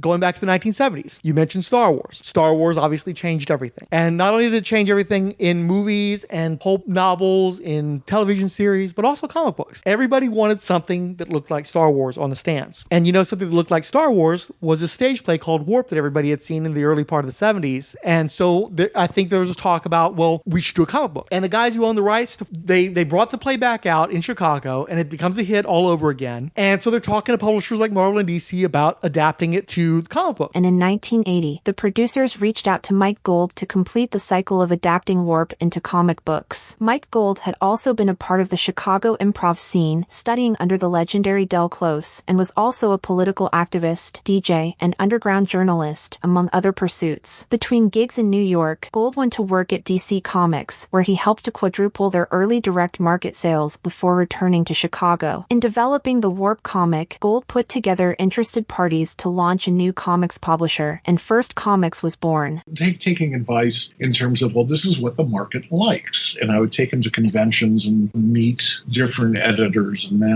different sales store owners, that sort of thing. And that's what started that end of the business. Hey, tell them, look, you can go to Marvel, you can try to do Star Wars numbers, but the problem is you look at what Star Wars is getting. Star Wars is getting, guys like Carmine Infantino to draw it. You're not going to get top talent on this stuff. You're not nationally known. You're not Star Wars. Nobody knows what the stage play is yet. So you're going to be at Marvel's mercy in terms of what they want to throw at it, in terms of creativity, in terms of marketing. And also they're going to want a piece. You're just a stage play from Chicago. You might be a hit stage play, but you already washed up in New York. You don't have any hand. You're going to have to give some of your rights to Marvel for them to even bother with this shit. We have this burgeoning independent comic field now. You'd probably be better off just adapting it yourself. I think we're able to expand creatively by doing that. However, we're still doing, superhero comics, creative fantasy. When I was 23, I was in Montreal for New Year's, and I was hanging out at, oddly enough, a Canadian Woolworths. They had a comic section, but they had graphic novels, and they were all in French. Juliet, beautiful artwork. And I'd seen some stuff about this. I read some stuff about it, but here was 100 different graphic novels, and I'm looking through it, and the artwork is fantastic. And I said, well, why can't we do this stuff? We should be able to do this stuff in English so that, normal people can read it. And I felt a little frustrated at DC. I didn't have hands-on on editorial, nor was I asking to, because I hadn't made the commitment to stay in New York forever, like I did later. And I went back to Chicago, and we started First Comics. And First Comics got me a lot closer to that end of the field, of expanding it so that we were still doing heroic fantasy, but we weren't necessarily doing capes. Right. Nothing wrong with capes. I just wanted to do something more than that. And so very quietly, they start feeling out creators and such. They talked to Neil Adams because he had done the posters, but Neil was busy doing other stuff like the Miss Mystic comic for Pacific Comics, right? And so they decide, well, we're just going to publish ourselves. We're going to get our own people. So they go to a fella named Frank Brunner. I think you know him, right? Yeah. Again, they were wanting to do an adaptation of Doctor Strange, so they go to one of the peak Doctor Strange artists. Eventually, they get Steve Ditko to do some of the stuff as well, right? Okay. But Brunner's the main guy who's going to adapt the visuals. He's going to adapt the story in comics form. He's not going to write the dialogue. They get a writer named Peter B. Gillis who did like ultimately would do like Strike Force Mortuary. He did some Iron Man. He was around. He was never a big name, but he was a notable person, and he was going to do the actual dialogue. And they were going to also try to flesh out the warp story as well. And so they're slowly building this up, and they're using Brunner and Gillis and they're getting other people to lined up as well. And they're like, well, if we're going to form our own comic book company instead of going to somebody else, we should probably publish more than just Warp. And so they talked to Joe Staton, who had been working at DC at that time period and previously worked at Charlton. He brings back his Charlton character that's creator-owned named E-Man with Nicola Cootie. And my buddy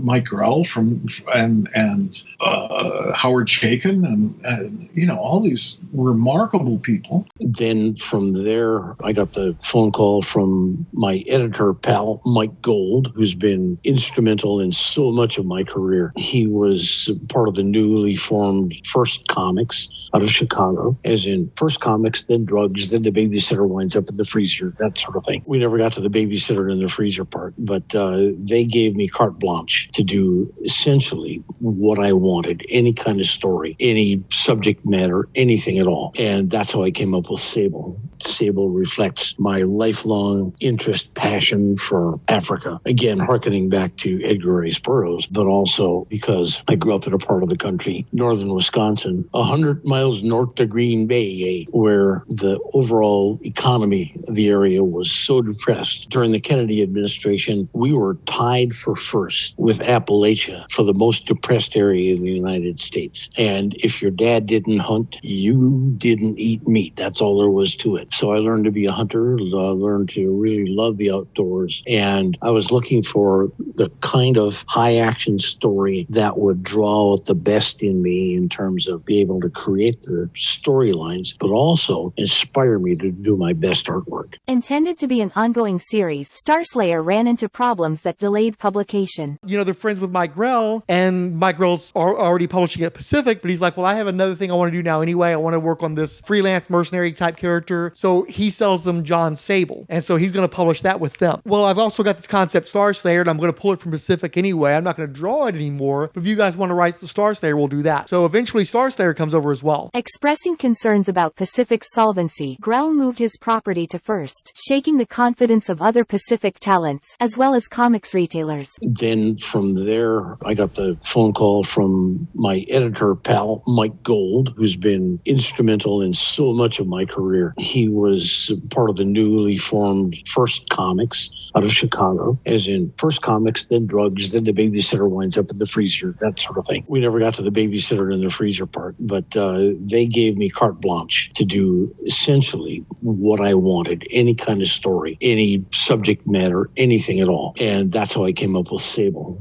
Sable reflects my lifelong interest, passion for Africa. Again, hearkening back to Edgar Rice Burroughs, but also because I grew up in a part of the country, northern Wisconsin, 100 miles north of Green Bay, where the overall economy of the area was so depressed. During the Kennedy administration, we were tied for first with Appalachia for the most depressed area in the United States. And if your dad didn't hunt, you didn't eat meat. That's all there was to it. So I learned to be a hunter. I learned to really love the outdoors. And I was looking for the kind of high action story that would draw out the best in me in terms of being able to create the storylines, but also inspire me to do my best artwork. Intended to be an ongoing series, Starslayer ran into problems that delayed publication. Further, Grell had a relationship with former DC editor Mike Gold, who had since moved to the Chicago-based First Comic. Expressing concerns about Pacific's solvency, Grell moved his property to First, shaking the confidence of other Pacific talents, as well as comics retailers. 1984 mostly continued what Pacific had already started until they marked their final month of publication in July. Well, just as predicted, because of the conflicts with Pacific Comics and their distribution of other publishers besides themselves, that causes them some issues. People had problems with that. You also had a glut in the 1980s, around 1983, where basically Jim Shooter was tired of losing market share to these independent publishers. And specifically in the year 1983, he just starts upping the production of Marvel Comics, like doubles their production. He starts putting out a lot of glossy Baxter format reprints of critically acclaimed books like Captain Marvel and Warlock. Now, thankfully, Jim Starlin was working for him at the time at Epic, so it's not like they were necessarily in direct competition. If it had been, it would have been pretty fucked up. But he's also printing Neil Adams stuff, and Bill Sienkiewicz stuff, and they're putting out all these miniseries that are related to their characters and stuff. And the glut of Marvel product hurt the independent comics field so badly that a whole bunch of publishers got wiped out or heavily cobbled in 1983, and Pacific full-on closed their doors. Oh, shit. Essentially a family operation, the Shanes admitted that they lacked the business acumen to weather the storm or salvage the failings of their distributing network with their publishing. Capital City also shuttered their publishing, which included 6 issues of a second, color, standard format Nexus series, 4 issues of the spin-off title Badger by Mike Barron and Jeff Butler, and 2 issues of Grant and Larson's Whisper. All of the Capital titles would join Starslayer at First Comics. Pacific had also negotiated the rights to debut Des Skin's UK titles in the States, including Moore and Toddleban's Miracleman, which landed at Eclipse.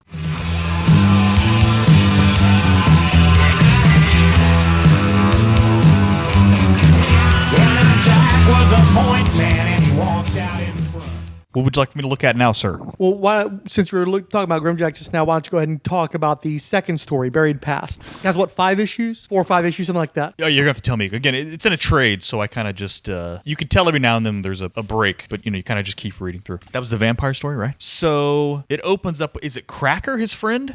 Yeah, fellow mercenary guy he knew from the past. Yeah. Hold on. Where's the trade at? Because there it is. The opening page is really good. John's at he's at Munden's bar or whatever, right? The very first page, and his buddy Cracker's shows up. He's like, Cracker, heard you want something from me. He goes, I want you to find a killer, man. He said, whose? He goes, mine. Been made into a stinking vamp, man. And he grins and he's got vampire teeth. It's like that. This is the opening to the first page of the story, and you're like, fucking space vampires. Like, here we go, dude. So this story is basically, that's what it is. The dude's, he says his buddy Cracker, I don't know what he says in here. I just tried to get a little taste where he's, that's, in other words, he was trying to make out with this chick. And then it turned out she was a vampire and got the jump on him and turned him. So now he's trying to find this guy. No, but then no. Does she bite him? No, he fights her off and stabs her through the heart. And then as he's killing her, or he thinks he's killing her, he gets clubbed from behind and bitten by somebody. So that's who he wants gone to find. So then it's like a straight up detective story. He goes to the club where the guy met the girl at. He gets jumped by a bunch of Cade assassin dudes there. Cadre.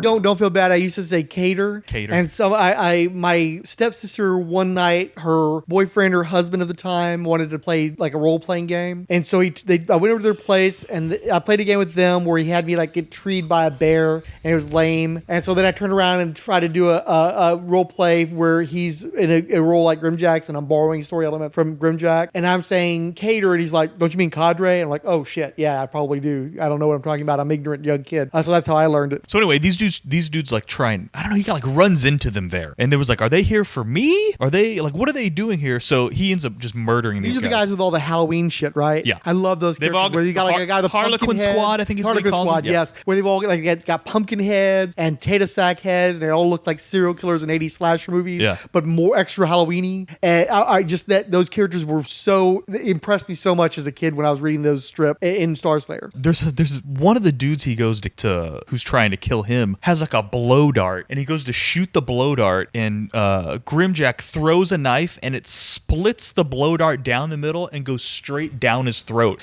So all you see is the split bamboo from the blow dart gun, and then only the handle of the knife stuffed in this guy's mouth as he's like flying backwards, like really kinetic. And I don't think he was even aiming to hit him right in the mouth. I think he was trying to hit him somewhere else, and he's like, whoops. Wasn't there another part 2 where he stabs a guy in the forearm, and so the knife is buried inside it? So yeah, you that can't quite sounds see right. it? Yeah, that sounds right. While he was there, he saw the woman vampire that he's like, well, I guess Cracker didn't kill her. I better question this woman, right? And she jets on him. So she runs through. Did she go to like some other dimension, or she goes back to her dimension, and he follows her to her? It's not really her dimension, but it's another dimension. It's another dimension, right? And so he knocks on the door, and it's just like a regular suburban neighborhood, and just a regular guy answers the door, and he's just like, hey man, what's up? And he's like, hey, did some girl just come in here? And he's all like, well, my daughter. And it's the vampire, but she's dressed up like a young teenage girl, and she's like not all gothed out anymore. Yeah, she looks like a regular suburban teenager, and she's lounging on the couch. So then he takes out a silver coin and was like, hey man, sorry for your trouble, and he flips it to him, and he catches it, and he's just like, okay, well, I know this dude's not like some head vampire now because he just caught this. And he's like, I bet he has no idea she's a vampire. So he's just like, hey, your daughter's a vampire. And he's like, what? He's like, your daughter's a vampire. He goes, in fact, why don't you go flip her that silver coin, and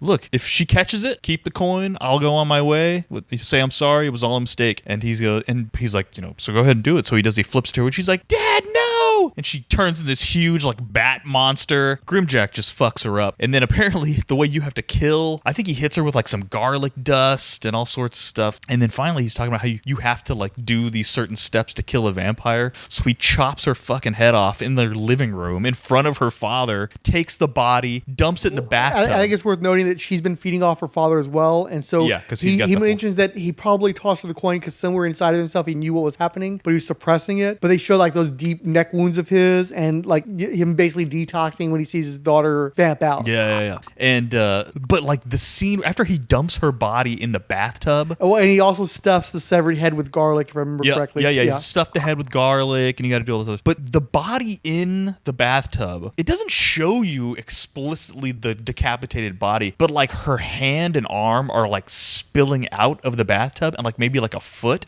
and it's like really graphic without being graphic. Like it's really, really good. Let me see. So from there he goes back. I'm trying to remember the rest of the all the little details of the story. He burns the body with a laser torch, and then he runs water over it because vampires can't cross running water, and also he needs to dissipate the ash. It turns into ash, and then you're basically flushing it down. You got to flush it out, or else maybe the ash can be regathered and resuscitated. So then he goes back. He confronts the cadre dude. Was like, hey, why were these guys coming after me? And they reference in this story the Demon Wars, which is what cadre. I guess Cynosure had been overrun with demons like 20 years ago or something. And back when John was a member of cadre, he was like leading the teams that were defeating the demons in the Demon Wars. So they think that this guy who turned Cracker and turned this girl is like the last vampire. So they're like, yeah, we want him to be a member of cadre. The dude was just flat out. It's like, yeah, we want him. So and like if he doesn't want to be one of us and be a member and do what we say, then we're just gonna kill him. But we want to capture him first. And he's just like, what the fuck are you talking about? Like you're supposed to kill these demons, not make them part of the thing. There's also a hilarious scene where it's like where he walks up to the cadre headquarters. And he's like, it's allegedly impenetrable. And then his boss walks in the door, and he's sitting at his boss's desk, and he's like, holy shit! It's like, god damn it, John. He's basically the John Wick of cadre. Right. Yeah. Cracker keeps appearing in the story where he's like, hey man, you found the dude yet? Oh, because those were the two tasks he gave him. You need to find the dude that turned him, and then when the job is done, Cracker has requested that he be killed because he's like, I don't want to live my life like this, right? And he's like, are you sure? He goes, yeah, I'm sure. So anyway, he keeps popping into the story being like, hey, you gotta hurry, man. He goes, I'm starting to get thirsty. Haven't fed yet. Starting to get thirsty. And he's just like, okay, I'm working on it, dude. I'm working. By the end of the story, he's found the guy that was changing people. I can't remember. Well, it's important to note where he finds the guy too. Where does he find him? Shit. So he finds him in the dimension of Pudweir. And what they reveal on the second page is that during the Demon Wars, John Gaunt had spent some time there. I'll just read it outright. It ends where it began, in Pudweir. For me, these ruined walls once had a name, Caer Mathan. Here I had spent the best days of my life. I returned to bury some of those memories and maybe myself along with them. The stones shimmered. Budweir was slipping out of phase with Cynosure, and if I was still here when it went, I'd be stranded. I paused anyway. This was an old land filled with ghosts and shadows and memories. Chief among them was Mathanwi, lord of the land, my mentor and father to the one great love of my life, the Lady Rianne. I thought the sun rose and set with Marianne. The proudest day of my life was when she promised me her hand. I can still see myself as I was then and hear the vow I made in my pride. Fear nothing from this day on. I'll protect you from all harm. I thought I could. I was wrong. In the closing days of the Demon Wars, 20 years gone, Olin Budweir had died and I was unable to prevent it. I couldn't even be there to die with them. When I finally returned, I found Caer Mathan a charnel house. The demons had ripped everyone apart. I buried what I could find and then went mad. But I had missed someone. A young boy slain, but not by demons, but by a vampire. Undead, he returned with Budweir to Cynosure and took my old street name. The name Grinner keeps popping up, and Grinner is one of the names that John Gunn had gone by in his youth. Perhaps he was looking for me. He was only 15 when he died. He was the treasure of his father, Maith, and cherished by his sister, Rianne, and was like a brother to me. His name was Gideon. John, I knew you'd come back. Didn't I always say that to Rianne before we died? But didn't I know you'd come so late? John, it's not your fault. I was outside the manor when the attack came. I saw them kill Rianne and die before I died. You were well away from it. For what it's worth, I forgive you. The dead now forgive. The dead now remember. The dead are gone, John. Well, I'm undead, aren't I? So he basically explains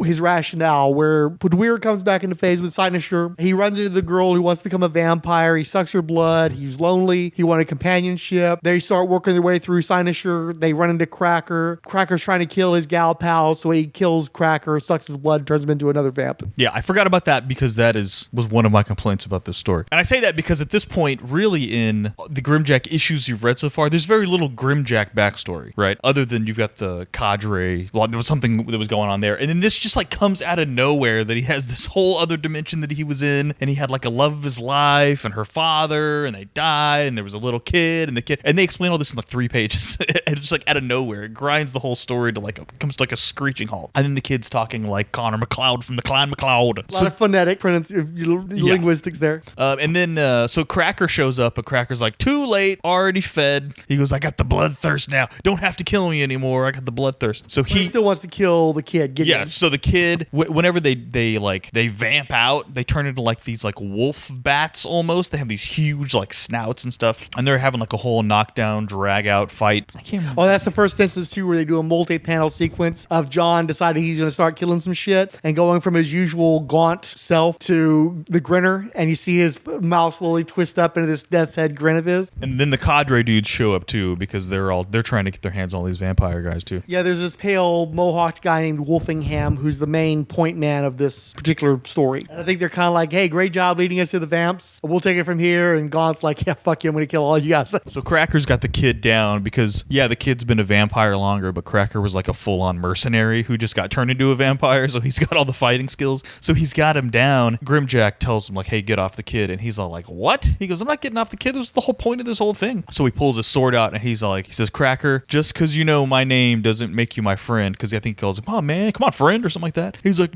no, man, don't. And then he just straight up decapitates him. And then he sort of has the little final confrontation with the kid. The kid's like, oh, thank you. I knew you hadn't forgotten me. I knew you still loved me. Yeah. And then he says, Johnny, nay, you nay can mean to do this. I'm Gideon, John. You loved me. He says, you're not Gideon. Is it Gideon? I think so. Gideon? Gideon died 20 years ago. You're just another stinking vamp. And then chops his head off, dude. It's fucking so... And then he flicks a match, like it's a black panel, with like his hands all red from the silhouette, and he just lights a match. Stuff the head with garlic, purify with flame, let the rising wind scatter the ashes, never more to mingle. He walks away from the dude's burning corpse. Pretty hardcore.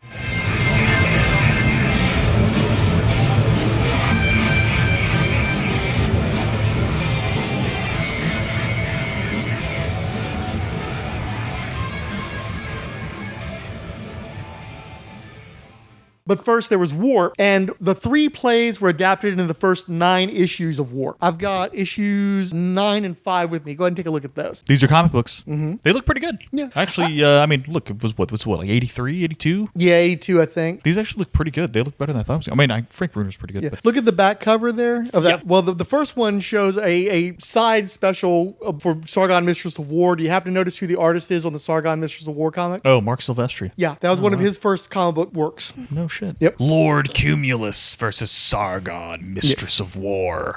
And then the other piece, which I really like, I think it's a really nice piece of artwork there. Yeah, that's them nice. Kind of introducing the first comics universe. Now, I know E-Man and John Sable and the Warp characters are on there. Is anybody else on there? It's American Flag, Howard Chaykin, yeah. E-Man, John Sable, Freelance, Starslayer, Warp. Yeah. Brunner, Chaykin, Delsol. Delsol? Yeah, that's the artist of that piece is Lenin Delsol. And he was the guy who they tapped to be the new artist on Starslayer when they're going to relaunch that with issue number 7 and pick up where Pacific Comics left off. Grell, Ostrander, Pascoe, Patterson, Stanton. So Warp is intended to be the flagship title. Obviously, the whole point of them publishing this book was to promote Warp. Now, they never explicitly say it, but I think what the intention was, besides keeping the rights and having control over their intellectual property, was I think they wanted to produce the movie. And they talk about that a little bit more as the series progresses, but I think literally the whole point of producing a comic book was to get some kind of attention, maybe get some of that Star Wars comic book money circulating and that notoriety circulating, introduce America to the concept of Warp, since you're not going to be able to get the stage play mounted all across the nation. Although they had successfully mounted new productions in like Washington and in like Indiana and some other places. Okay. But it's still not going to be enough. So I think they're using the comic book to leverage to get a movie made. And that was the whole point. And that's why they put so many resources into that. And again, this is supposed to be the flagship of their line. They adapt the 3 plays into 9 issues. But Brunner's not the fastest of artists, so they have a bunch of fill-ins and like backups as well as specials. You saw the Sargon one that Silvestri did. The first issue of Warp, they needed a backup feature. And so Mike Grell taps a buddy of his, a local Chicago playwright who was actually friends with comic book writer Paul Kupperberg. And Kupperberg introduced this writer into his Supergirl, the New Adventures of Supergirl comic book. The fellow's name is John Ostrander. And so he's a comic book character before he actually writes comic books. I was able to bring in new talent. I raided the Organic Theater and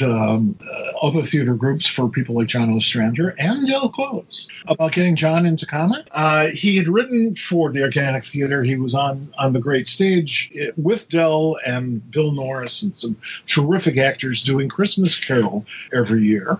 He's a very accomplished actor. He wrote several plays, including Bloody Bess with Bill Norris and the sadly late Stuart Gordon, who I miss enormously. But we became friends in 1971. I had gone to a party at Bill Norris's apartment, and whoever opened the door said, "Oh, you're one of those comic book guys. Here, sit over here." And there was this couch with like three other comic book nerds. You know, it's like, "Oh yeah, you'll fit in great and you'll stay the fuck first." Okay.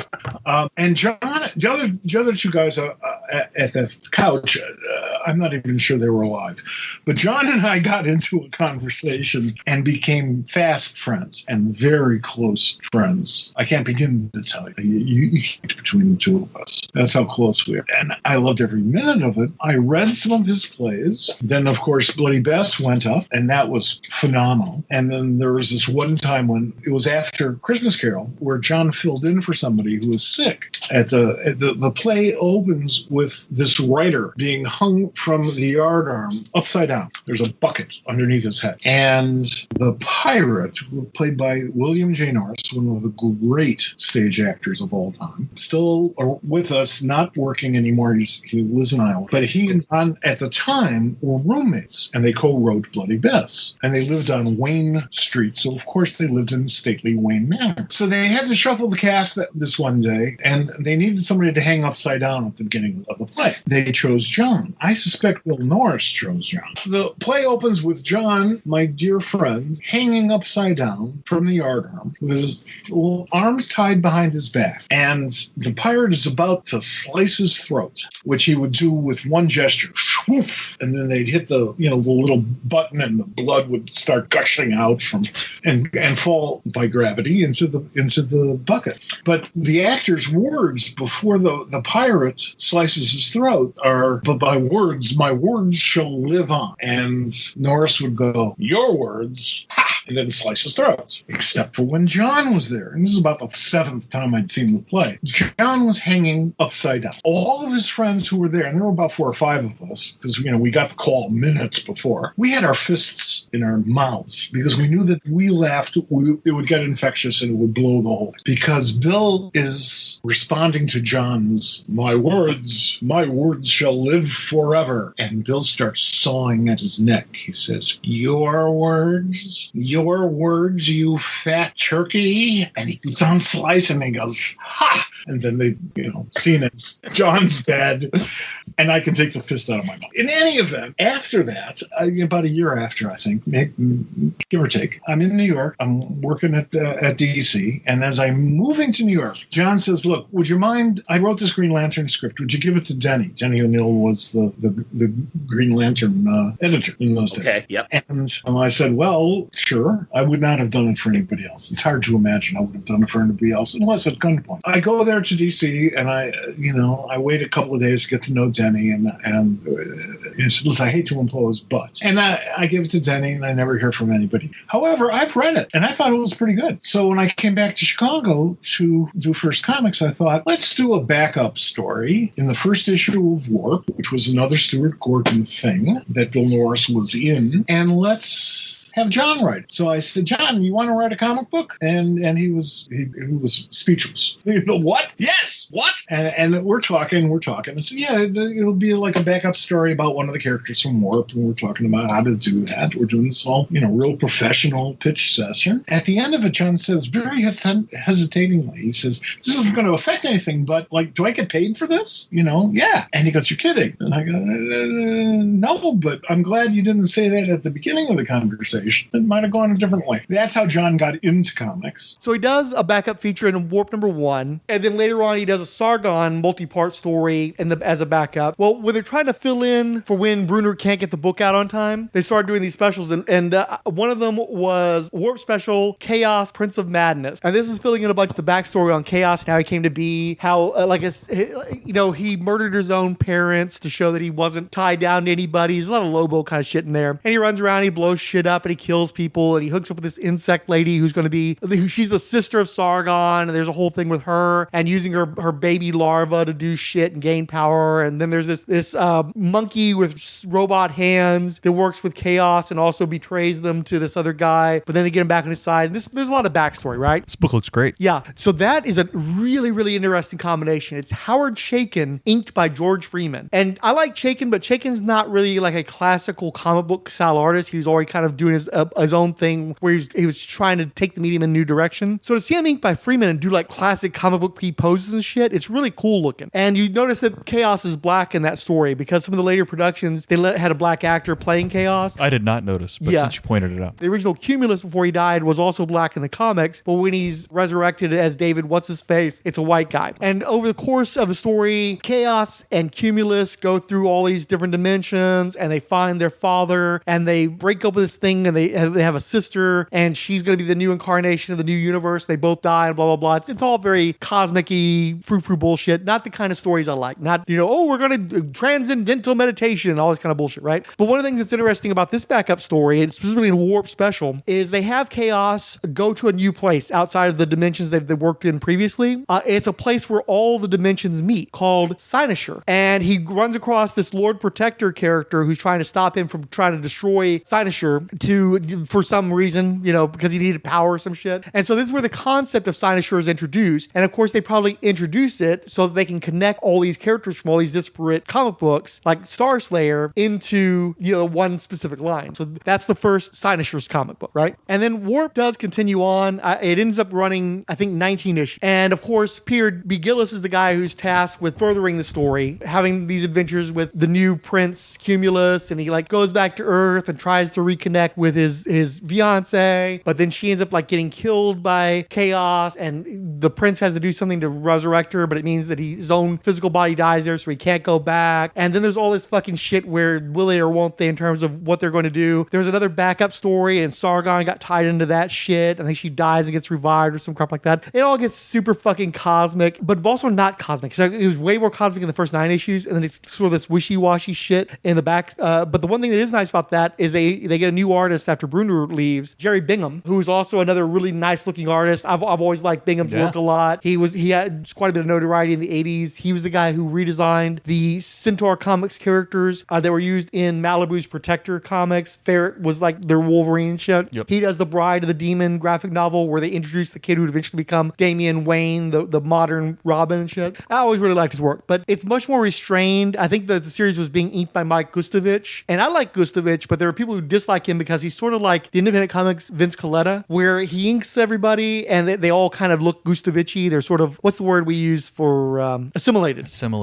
And also like he's sort of got a soft Neil Adams quality to him, but it makes everything kind of samey, and some people don't like him. I like him okay, but I don't think Bingham is necessarily well served by him. And Ostrander's still doing his Sargon stuff. There's all this kind of shit that's going on, and then the book just sort of peters out, right? So it goes from being a book where all the solicitation stuff, all of the subscription ads feature Prince Cumulus or Lord Chaos or Sargon or Lulu Banda, and then after their book gets canceled, they just sort of forget about it. And Warp, of course, never gets to be made into a movie, and the whole purpose for this comic line existing never really comes to much of anything. On my master plan, I had this plan for exactly what we would release for our first year, or what type of book we would release. The first one would sort of as conventional a Marvel-style book as we could go, and still take it a step or two further, and that was War. Then we revived a classic comic book, E-Man with Joe Staton, and the third one was a book by a big established A-lister, but doing something that you'd never seen him do before. That was John Sable and Mike Grell. Then the next one was, okay, we're going to take another star guy, A-lister, but we're going to bring him back into the business, and he's going to do something that's going to just blow everybody's brains open. That was American Flag. And the next step in my master plan to take over the comics industry was to take a book that had been around but put new talent in it. And we took Starslayer. Mike wrote the first couple of issues, and then just to get it running, Lenin Delsol was the artist. Very, very, very gifted painter these days. Mm-hmm. Still in Chicago, great guy. And I put John on that as his first regular assignment. And he did a very, very good job. Lenin was being a newcomer, was having serious difficulties hitting deadlines. Not unusual. He had done some sketches for this new backup that we were going to do in Starslayer called GrimJack. And I loved it. I mean, John's pitch was flawless. One of the best pitches I ever heard in my life. And one thing led to another, and Lennon, decided to move his career in a different direction. We brought in Tim Truman, who I stole from TSR up in Wisconsin. And I didn't even know at the time that Tim was a listener to my radio show, to my blues show. And aren't you that guy on the air? Yeah, that's really cool. I didn't know that for years. Tim is taking over GrimJack, and Tim is just insane, and he's co-plotting some of this stuff. And they do this really bizarre and strange sort of intergalactic Moby Dick story that Tim co-plotted with John, and then halfway through quit so that he could do GrimJack because Lennon was out of the picture, having made a career change. And John, used Lennon's sketches as the starting point, but after that it was completely his stuff. And then eventually GrimJack, started wagging that particular dog. We came out with the GrimJack #1, and it became one of our best sellers. It was right up there with Sable and Flack as our best seller. Meanwhile, Starslayer is being continued. Mike Grell writes the first 2 issues afterwards. And one thing, too, I got to point out is I showed you the trade paperback Starslayer, Log of the Jolly Roger. This is a Dark Horse reprinting of the first 6 issues. What did you think about what you saw in there, art-wise and stuff? Mike Grell and we have a long and troubled past. He's kind of like, and maybe I'm wrong here, he's just like C-level Neil Adams. I feel like all of his characters look like Green Arrow with either brown hair or black hair. But then he'll hit you, like his women are always really beautiful. Especially when they're running around in nothing but a bathing suit. Yeah, you see that and you're like, oh man, this is some great stuff. And then you'll get to another panel and it's just like, dude, did you spend the entire day drawing the woman on this page and then just half-ass the rest of it? And then I feel like the coloring and everything of his that I've looked at is just like, it's sort of like a pseudo-painted, like like washy looking kind of stuff, and it makes it look more indie than it is, I feel like. So to me, I think the costumes, like if you look at the cover looks great. In the backup, they bought a bunch of black and white, like I don't know if they were at one point lithographs or what they were. They look amazing, zip-a-tone on it and everything. And then you look at the last few pages of the last issue right before that, and it's like dog shit. Like it looks like he drew. Well, the last issue, he only did layouts, and then somebody else came in there and did, I think Tim Bergen or something. Maybe. Did the actual full pencils, and they had an inker besides. Yeah, it looks really bad. You can tell that he abandoned the project there at the end. So like the covers look really good, and then you'll get a few panels per issue that look really good, and then some of the rest of it is just like, I don't know if he was rushing it or what. And then like I said, the sort of washy watercolor look makes it really look indie book to me. Yeah. Like if you compare Starslayer to this Warp stuff, Warp looks like a professional comic book. Starslayer looks like an indie book. Yeah. And it's like Mike Grell stuff shouldn't look more indie than Brunner's. Right. Especially like late career, not really it's not as good as his Doc Strange stuff by far. No, but it's definitely not as Howard the Duck stuff. It's not bad, and the thing with Brunner too, just so you know, obviously he wasn't the most timely of pencilers, but also he had done Doctor Strange, he had launched the Howard the Duck comic books, but then he had sort of conflict with Marvel where he wanted like some of the rights and they wouldn't give it to him. So he went to Star Reach and started doing a book called Quack, which is sort of a Howard the Duck knockoff, and sort of became persona non grata at Marvel, and that's probably how he ended up at Warp. But like he'd done all that stuff like Quack for Star Reach in the mid 70s. He's doing this book in the early 80s, and he's lost some of his oomph by that point, I feel like. So, and then also... So a declining Brunner doesn't look as good as Mike Grell is what you're saying. Does in his look, peak. Huh? You're saying that Brunner looked better than Grell. Yeah. And shouldn't have. Yeah, yes. And I think that the whole quality of those books, and maybe that's because they were supposed to be the flagship and they were putting the money behind the production. These look like finished comic books. Like if you told me these came out of Marvel, if these were like Epic branded or whatever, I'd be like, oh yeah, that got it. Whereas Starslayer looks indie as shit. And let me tell you about this. We're going to get back to the whole, like this was printed on the glossy stock paper too, right? Yeah. So Which may be hurting it a little bit. But there's more to it than that. You may not have noticed those covers while you were flipping through the books. They don't just say Starslayer, they say Starslayer the director's cut. So here's what happened. If you go back to the original Pacific Comics, the coloring is completely different. Much better. It's also much crisper artwork. The details are much clearer. And part of it's because the coloring is better, it pops more. But also, I just don't think that the scans in that are good. So what happened is you had the 6 issues produced by Pacific Comics, and then like 12 plus years later, Mike Grell, after he'd had his issues with Image Comics, and he was supposed to get published by Axis at one point, but he ends up at Valiant, Acclaim, under a creator-owned subprint they called Windjammer, of which him and Neil Adams were the only guys who ever produced anything under the Windjammer banner. Neil Adams published the stuff from Continuity. They didn't get to finish that continuity, like a Nighthawk and a couple of issues of Valeria the She-Bat. He actually just ended up reprinting issues that he'd already printed at Continuity and never advancing it. He also did a Samaree miniseries that burned off some of that material, right? Well, Mike Grell takes Starslayer over there, but again, it's the director's cut. And I think the original 6 issues are turned into 7 issues. He gets them refinished by Sam Clark Hallbacker, new covers, and he expands some material, like bridging material and stuff, and they recolor everything. But the pencils aren't as crisp. The art isn't as crisp because I think they're probably doing something like Theaksonization. Theaksonization was this premise that Greg Theakson came up with where he would take a comic book, a printed comic book, and he would bleach it to take all the colors out of it with a special chemical. So you'd hold on to most of the black line work, but you'd lose all the colors. And then you go in there and you re-ink the artwork, and then you can reprint it as black and white or as a base, right? So I think they did something like maybe with Theaksonization or maybe not even that. And everything got to be some sort of cost savings. Yeah, if you're able to maybe get the copyright to a character back, but you don't get the original art, right? Yeah, the original films, yeah. And so that's what happens is if you look at the original PC comics and then you look at the Windjammer versions, the Windjammer ones are inferior. It's on better paper stock. Do you have I don't unfortunately have Starslayer I can look at? No, I don't have one on now hand. I feel bad for shitting all over. Yeah, the art is definitely much better in the original PC comics. And again, but this is his fault. Like this, when he reprints this book, 2018 is I think is when this came out, he's still using the shitty Windjammer versions instead of the original Pacific Comics versions. So it's his own fault. And he ends up like kind of redoing the last, like he could have gone in there and redrawn that last issue and not made it look like shit. All he did was add some bridging sequences, and he added sort of a prelude sequence.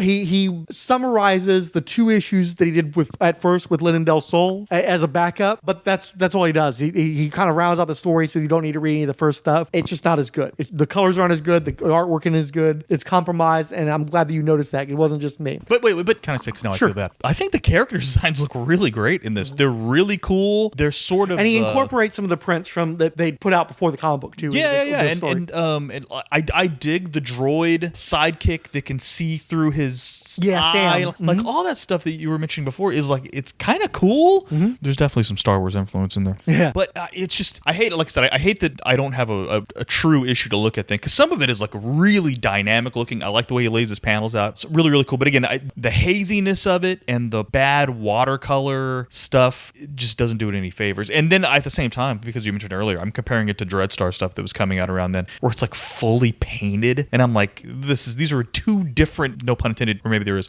universes. These are completely different, for the same type of material. But man, I dig the character designs. Anyway. Yeah. So I get my first routine access to comic shops in 1989, Marauder Books, and they have quarter bins. And the quarter bins are, of course, full of the kind of shit that they couldn't sell because of glut. And one of the gluts they had was 1983, when you had all these independent publishers that were combating Marvel. And not only was Marvel putting out too much stuff, and some of that was in the quarter bins, but these Pacific comics were in there, the first comics were in there. And so I pick up the last issue of the Mike Grell Starslayer, and I pick up some of the post-Grell material out of these quarter bins. That's where I'm introduced to Starslayer. And, I only had one Grell issue, and I didn't understand what the fuck was going on, because it was not, like, I still don't understand exactly what happens at the end of that story. A side that involves a syzygy, But I'm picking up some of the latter material, and after Grell does his 2 issues with Lenin Delsol, the art that he saw from Delsol was probably at the caliber of the back page advertisement. When Delsol has to actually draw the comic books, it's not quite as strong. I've got a couple of issues here for you. It's issues 11 and 13. And these are John Ostrander doing his first comics writing on an ongoing series, and the Delsol on artwork. And Delsol had drawn the 2 issues that Mike Grell wrote, and then he was continuing to draw the issues that John Ostrander was writing. See, I feel here he's a little more swashbucklery. Who are the dudes from X-Men? Oh, Corsair. It's Corsair the Starjammers. from the Starjammers. So one of the plots that they introduced toward the end of the Mike Grell Starslayer run that was continued when he moved over to First Comics was that there was this governmental body. They were the people who were financing Tamara and gave her the Jolly Roger, the spaceship that she's using to go across the galaxy and shit. They get pissed off when she expands the sun and destroys the Earth and takes away all their power and their base and everything. And so she starts going to different places to refuel and try to basically find a new home for themselves now that they're sort of pariahs for having destroyed the Earth. And they run into this one guy named Crane, who is sort of like the Lando Calrissian of this one space station. And so these guys come with their super ship and they destroy the space station and blame Starslayer, blame Tamara and Torrin McQuillan. We didn't do it. They did it. They blow up this planet that they go to. There's full of these weird sheriff people and stuff. And they're trying to make them look terrible and chase after them and lead to a confrontation where it's going to be them versus us and we're going to win because we have the gigantic spaceship. But then John Ostrander takes over, and I don't think he has any interest in continuing that storyline. So what he does is he has the crew run into this person named Chris Haywood, and she's part of this interdimensional Illuminati Space Force, sort of like Knights Templar, but they run around in like red ball caps and dress like truckers and shit. And she knows about this drive, or Creighton is the one who gets them to her. She has this drive that will allow you to jump into another dimension and get away from the core universe of Starslayer, the solar system that they're in, and go to other dimensions. Eventually that leads them to Cynosure. And so that's how you start to connect, again, the First Comics universe. Obviously,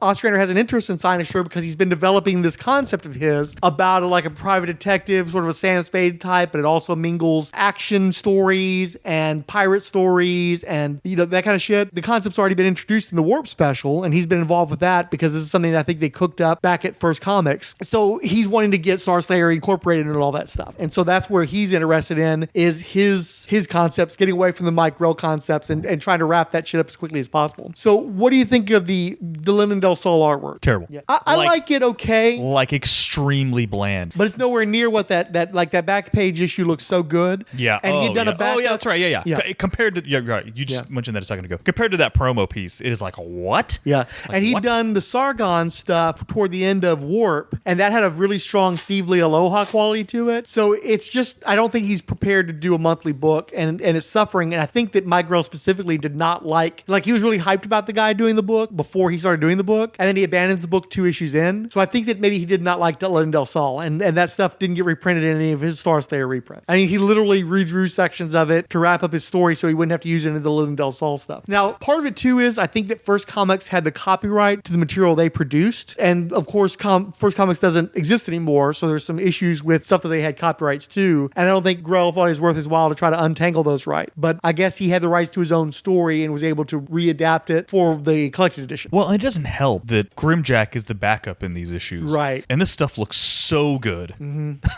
I mean, it just blows this other stuff out of the water, and you're like, why would you? I mean, even the story looks kind of bland. He's driving, the Jolly Roger's got the fucking ship wheel, right? And he's swinging. It's just a hard pass.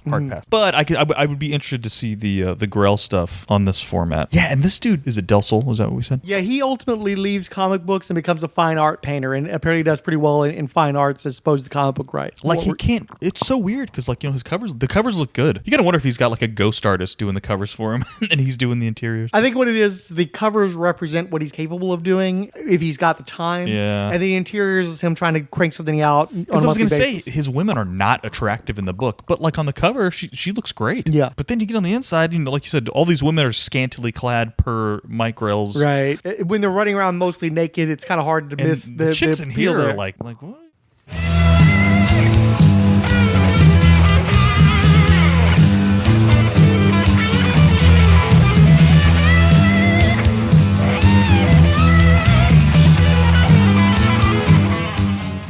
And then the backup feature is Night of the Killer Bunnies. You want to tell folks about that story? Yeah, so it starts off with GrimJack sitting looking like GrimJack at his bar with Bob the lizard next to him, and he's surrounded by literally stuffed animals. And I don't mean like life-size stuffed animals, I mean like they're your stuffed bear that you had on your bed. It's like he's hanging out with the Care Bears or something. Yeah, exactly. Except they have like sailor costumes and shit like that. Yeah, somehow even cheesier than the Care Bears. And they're basically telling him that their planet, their realm is being overrun by lupus, or lupus, I think they call them. And he's like, lupus? And he's like, rabbits, giant rabbits, aka lupus. Anybody who from the 80s remembers Attack of the Lupus. So, but they all are like, he's like, there's no way I'm gonna go kill rabbits. I'm not killing bunnies. And they're all like, please, pretty please, Mr. Grim.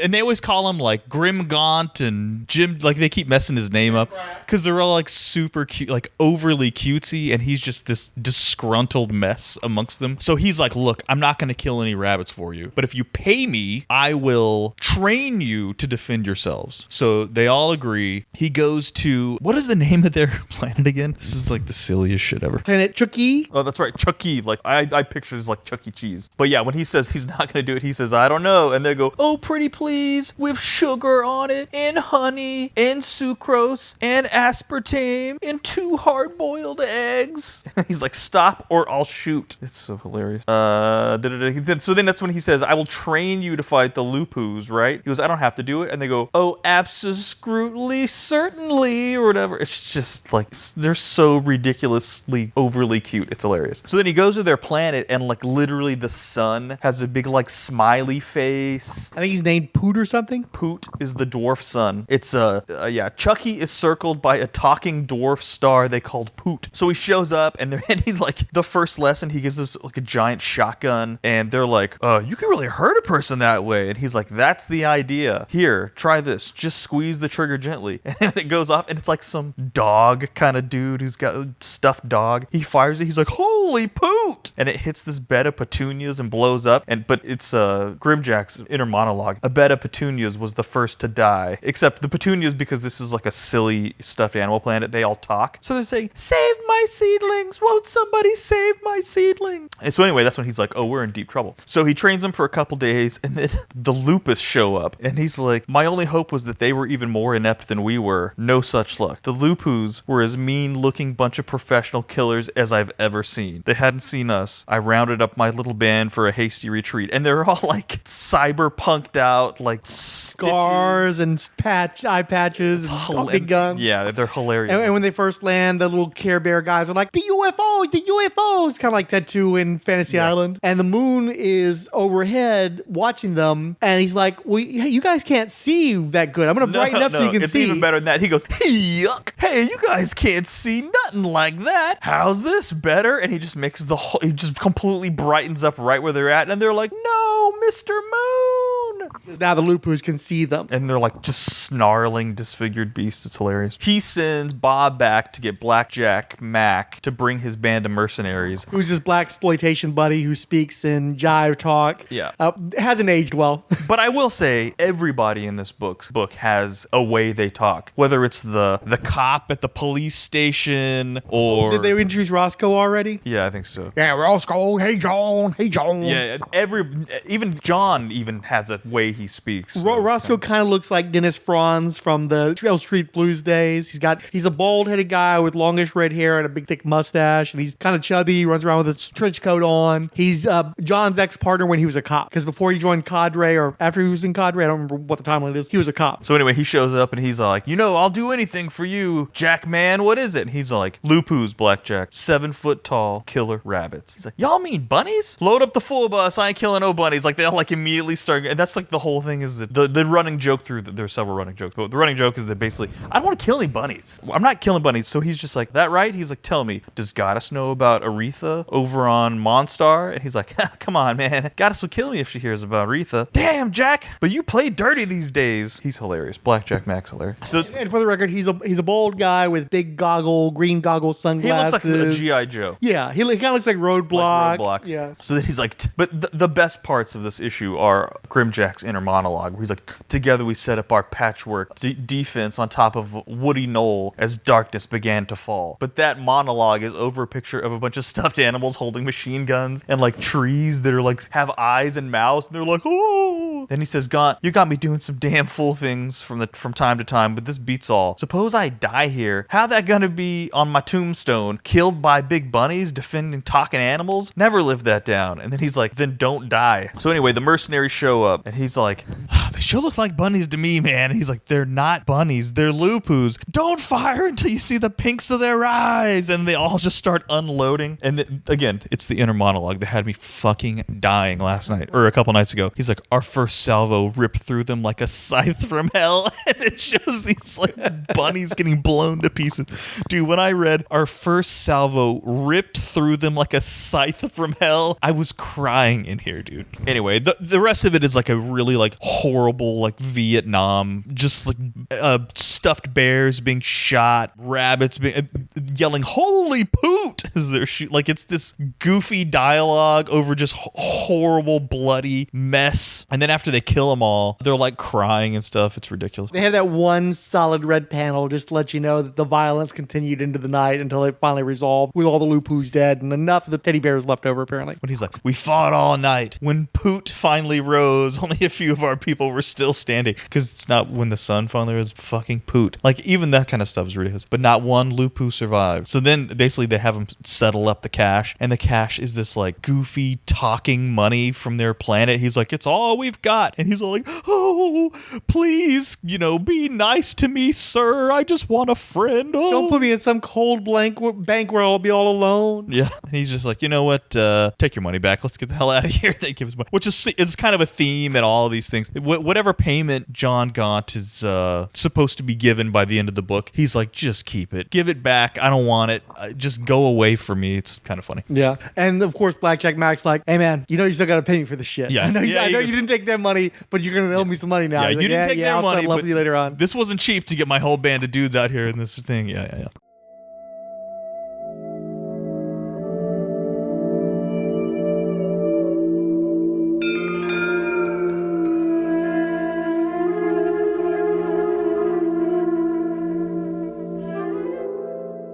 So we're on to Starslayer. It seems like Delsol isn't able to get the book out on time. And so he draws issues 7, 8, 9, 10, 11, if I remember correctly. Then around 12 or so, the guy who was doing the backup books, Tim Truman, takes over. Now, Tim Truman had come from role-playing. He was a student of the Joe Kubert School.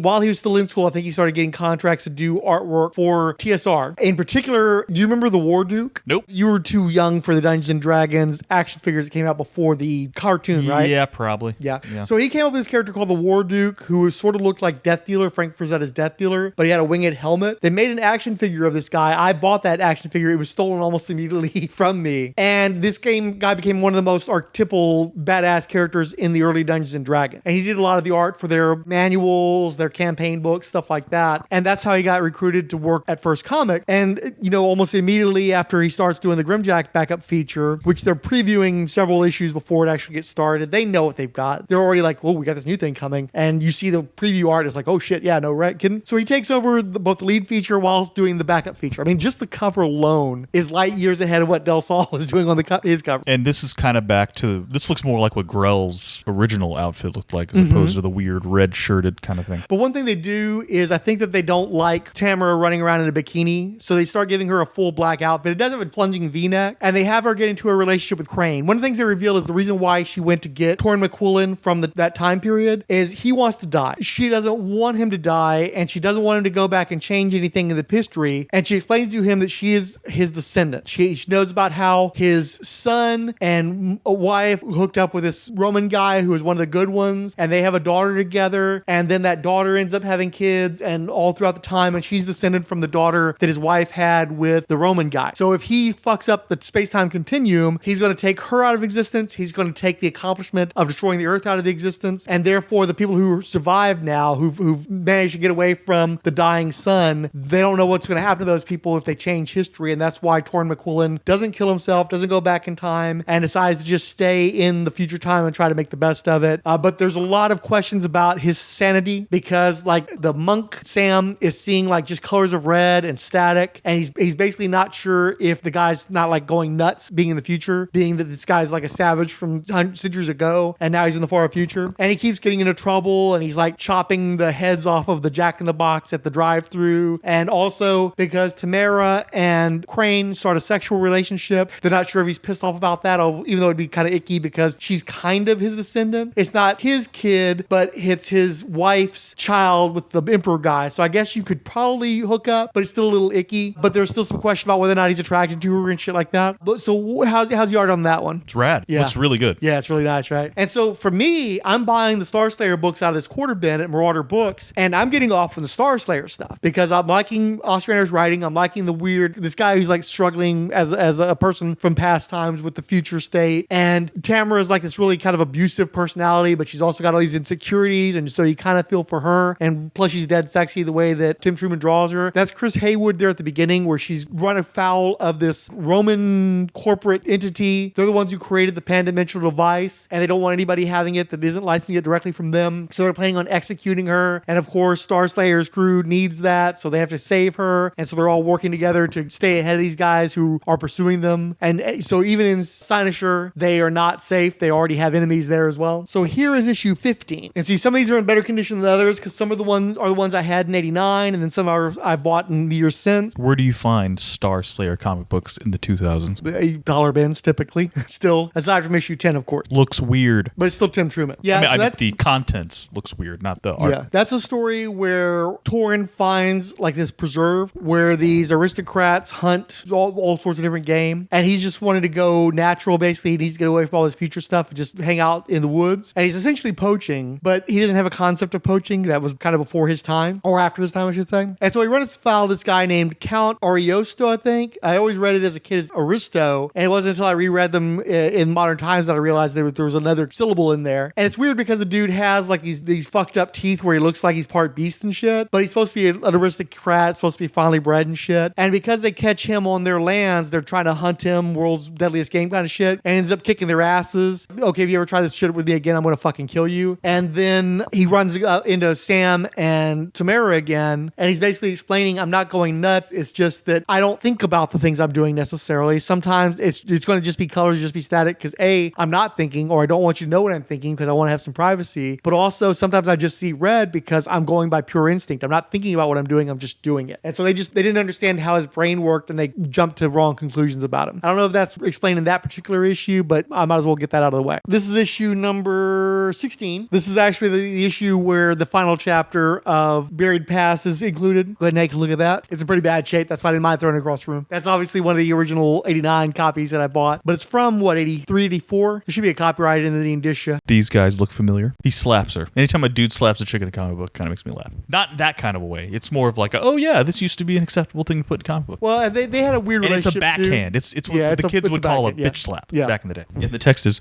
don't worry, you won't. We'll discuss later. And then it just says, Bach. And he backhands her. Okay. So you go ahead and look at the backup. And again, you can see while this is probably better than contemporary DC and Marvel paper, it's still not what paper would eventually become. And you can see how much better the Truman artwork and the coloring works on that paper. Yeah. These are pulpy stories made for pulpy paper. And it's just wrong when it's on that glossy stock. It's too fucking bright. It's too fucking colorful. Where here it's much more washed out. Everything's kind of got a yellow haze to it. Again, pulpy. It just fits the material so much better. It doesn't look bad in the trade, but this is how it was supposed to look, I think. And I will say, even for Truman, the GrimJack stuff looks way better than the Starslayer stuff. The Starslayer stuff is definitely a step up over the Delsol stuff, but... And also, we see on the back page, Jerry Bingham's Beowulf. So he's already moved on from Warp and is doing his own stuff now. Because again, it's funny because this is 84, and like they still have a Warp special coming out, the last of them. But you look at the solicitation for subscriptions, and they've got Mars, E-Man, American Flag, Starslayer, John Sable Freelance, and there's this little section left over for Warp, but it goes from the guys from Warp being the stars to this tiny little panel, and there's like no advertisements for Warp otherwise throughout the issue, no real notations of it. There's an ad here for The Black Flame, which is being done by Peter B. Gillis and Tom Sutton as a backup feature in Mars, and that gets a full page. You can see their priorities are shifting because Warp just isn't cutting the mustard, it seems like. So now I need to give a bit of a synopsis. So we're on Starslayer, Log of the Jolly Roger, number 17. Still on the cover, they let you know, plus GrimJack, because they know what the GrimJack logo gets bigger and bigger. Exactly. And of course on the back page, not just another pretty face, GrimJack by John Ostrander Timothy Truman, now at his own monthly book, issue number 1 on sale in April. Count on it, First Comics. And it's a striking image. It's an iconic image from 80s comics, and this is what's going to be used for the cover of GrimJack number 1. And see, you get on the inside, and they've got the letters page Quill and Sword. And I liked First Comics. I was buying these books out of the quarter bins, but one thing that really irked me is they have the letter column on the inside front cover, and the end of the letter column is a blurb for the next issue. And it's like, I haven't read the fucking comic book yet. Why are you telling me what's going to be in the next issue with a cover image so that I've got to, oh, look, it looks like Starslayer and GrimJack are going to team up in that one. It would have been nice to have been surprised by that. So the issue opens up with Starslayer, Torrin McQuillan in a dungeon, and it's cool because Truman does this thing, a lot of the early GrimJack stuff, where he's clearly taken a photograph and then he Xerox the photograph and then he incorporates the Xerox photograph into the artwork. It's a thing that Kirby used to do a lot in the 70s, and it just looks really cool the way he uses it. It's very punk rock. It's like with Kirby, he would do like chemicals and starscapes and would make it cosmic, where with Truman, it's a wall or it's like a bit of obscured pornography, and it just really enhances the punky quality of the story. So McQuillan's in this dungeon, and then you see the guys don't know where he's at. They're wondering not only where is Torrin, but where is Sam? And it's Chris Hayward, Crane, and Tamara. And so Torrin manages to overcome one of the guards in the dungeon, and he teams up with these guys that are also in the dungeon, and they just all happen to look like pirate type people, space pirates, but pirate type people, which is very appropriate for a book called Log of the Jolly Roger. And then it continues on. You see Crane and Tamara in bed, and then Chris Hayward shows up to interrupt them and has the skull of Sam in her hands. She rebuilds Sam, and she makes some improvements. She gives him claws, and Sam basically wants to chop up Crane because Crane had led Sam and Torrin into a trap. He in order to get money for them to continue on in their adventures, he had sold Torrin out. Now, he had thought that they'd be able to escape, but apparently in order to make this happen, he had to blow up Sam, and then there was psychic feedback from Sam's connection to Torrin, so that took out Torrin as well. So where he thought he was going to be a scam where he would get paid and then the guys would try to jump them, the Centauri force that are chasing after them because they've got the pan-dimensional drive, he gets knocked out and captured, and it's like, oh, well, there goes my scam. But he's still trying to get them to like give up on Torrin, and I think he's still trying to play up that he's a nut job because I think at this point they haven't revealed why he's having the red flashes and the static and shit. And so it turns out he's in the dungeon of Count Aristoco or whatever his name is, and the guy is teamed up with a wizard, and so he's much more powerful and much more dangerous. And then on the final page, another guy comes looking for Crane that's got an issue with him, full page splash of GrimJack. So it's like, oh, hey, look, that's a surprise reveal here at the very end. It's too bad I already saw it in the fucking letters column. So now we're ready to get into, at last, Starslayer meets GrimJack. GrimJack has actually been incorporated into the logo at this point. It's a 28-page book-length thriller. It's a $1 comic, which is what the other comic books cost, but issue 18 curiously upgrades the paper for one issue, and it's on Baxter stock. Now, was that not in The Legend of GrimJack, the team up between Starslayer and GrimJack? I think it was just not all of this. Well, clearly not the are you stuff asking me from about 17. this one? 19? But 18, yeah. I haven't flipped through yet. Chill out. Well, go flip out. And what I will point out is even with the upgraded paper, that's still a much better choice of paper stock than the glossy stock from the trade. It just fits the colors and the art much better. Yeah. But yeah, this is in there. What happens? Especially because it's a shame because you've missed all the setup in the previous issue. That's why I had to go over it because it didn't get included in the collection. You know what I will say though, just flipping through, I know I'm already derailing us here. The delta between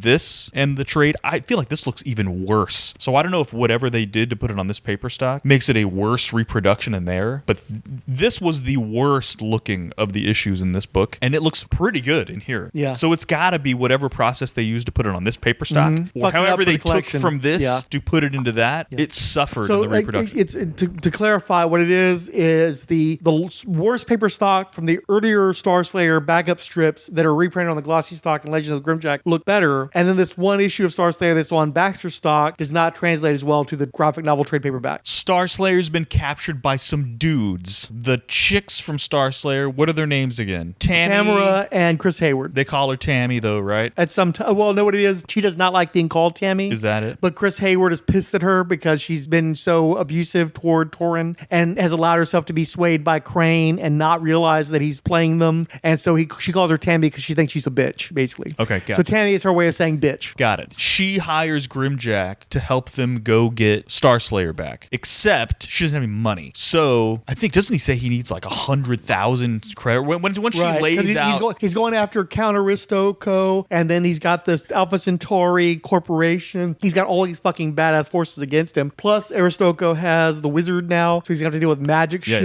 Was it Sphinx the Wizard or something like that? Mm-hmm. Yeah. And so, yeah, he's, I think he even said something. A job like that would normally cost about $10,000, and he's like 100,000. And she's like, what? Well, see, and the whole thing is he showed up at their doorstep because he was after Crane, who also owes him money. So I think that's also being included in the charges. And so she has to give up the Jolly Roger to GrimJack to pay for his rescue.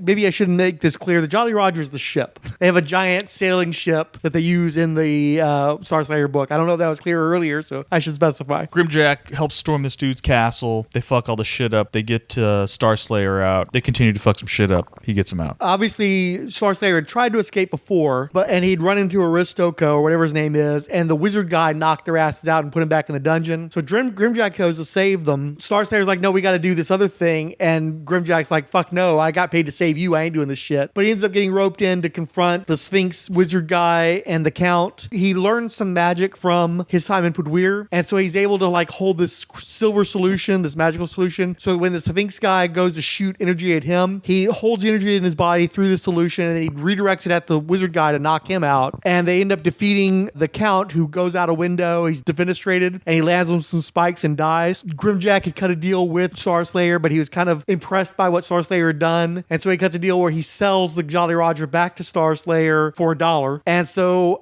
Tamara's like, first she's berating him, and that's one of the reasons why John sells him the Jolly Roger, just the spider, because she's been such a bitch as usual. But he buys the Jolly Roger, and then he's like, look, I know we've had our differences, but we're in this together. We've gone all this fighting. We've gone through all this shit. I'm not going to abandon you. We're going to be co-captains, and we're going to be better at each other going forward. And she's like, okay, thank you for that. The wizard guy escapes, if I remember correctly. And then, of course, Crane, knowing that Torin's going to be pissed at him, and also not wanting to die because he figures the Alpha Centauri guys are going to be a problem for him, he tries to escape. And at the very end, he's in the shadows. He's trying to light a cigar, and somebody does a light for him, and it's Lord Chaos from Warp. So it sort of brings everything full circle. Which I did not get when I read it 2 nights ago. Right. Who's this guy? Looking at it right now, I'm like, oh, that's the Warp dude from flipping through the Warp comics earlier in the year. And that's podcast. One of the last times you see anything related to Warp, which again was supposed to be the core of these series. So, of course, they launched the GrimJack's book, and John Ostrander and Truman are both really into launching the book. So they cut this bizarre deal where they're like, okay, you can launch GrimJack, but only if Tim Truman also continues to draw Starslayer. So somehow Tim Truman's supposed to be able to,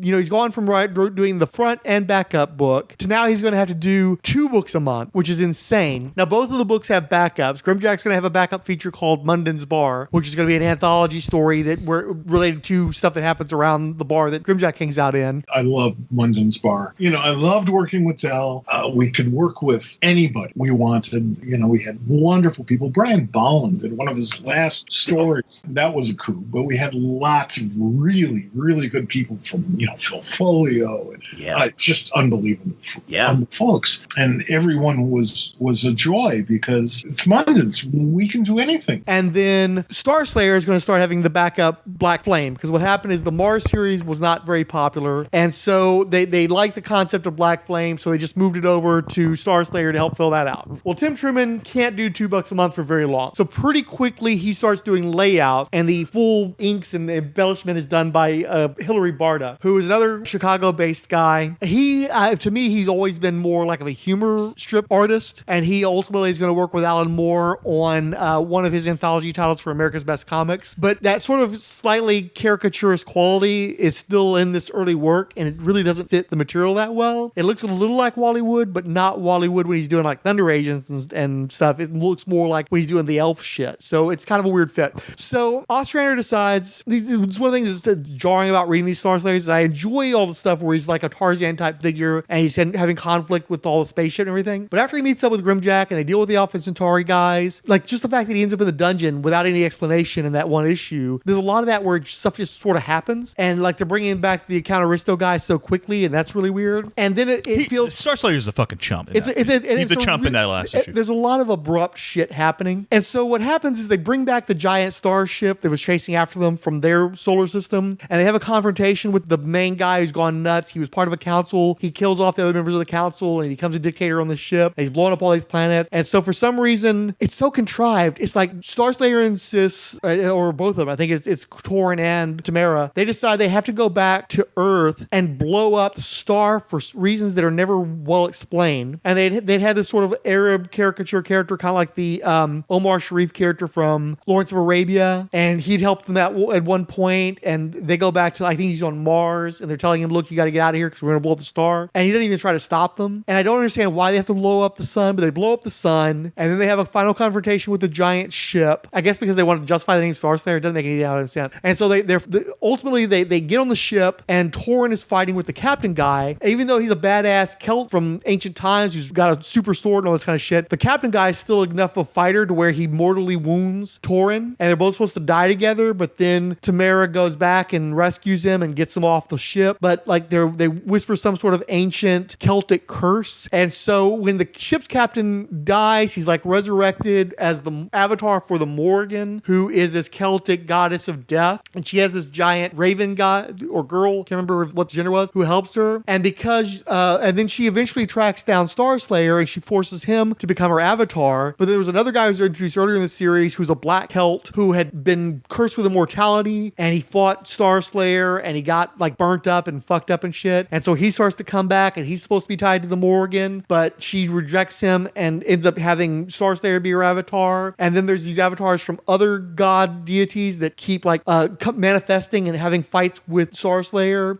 Toward the end of the series, he keeps like turning into like a weird creature to fight these other weird creatures. They're like morphing to have these big combats. And it's like, wasn't this a swashbuckling space pirate book? But you've got Celtic gods and people are like the last several issues, he turns into this giant purple thing. And like I said, Truman's doing the layouts for the first few issues after he starts doing GrimJack. But again, GrimJack's selling, Starslayer clearly isn't. Eventually, Hilary Barta does the majority of the artwork. Not a great fit, leaves. Then they get another guy to do the book, and then he doesn't work out. And I think toward the end, they get Mark Nelson, who would eventually do the Aliens book for Dark Horse. He does like some of the last few issues, I think. And basically, they kept going through all these different artists, and I think they lost readers every time they changed artists, and they basically decided it's really fucking weird because Ostrander, I think, writes the last letter column and explains that the book's ending, and he literally like, well, we decided this was going to be our last artist, but he didn't work out, the book was going to get canceled. He didn't work out, so the book's canceled. And it's like, holy shit, way to throw that guy under the fucking bus, man. That's some harsh shit. But the book looked like shit, and again, Starslayer's morphing into a weird issue creature. are we made it to like 34. Ultimately. Damn. Yeah, it lasted a long time. And Truman's doing those early covers, and he's doing the full effort on the cover, so they look great. So, but it hurts because then you open the book, it's like, oh, this is some fucking third-rate wannabe Truman shit here. But I'll tell you, it hurt GrimJack too.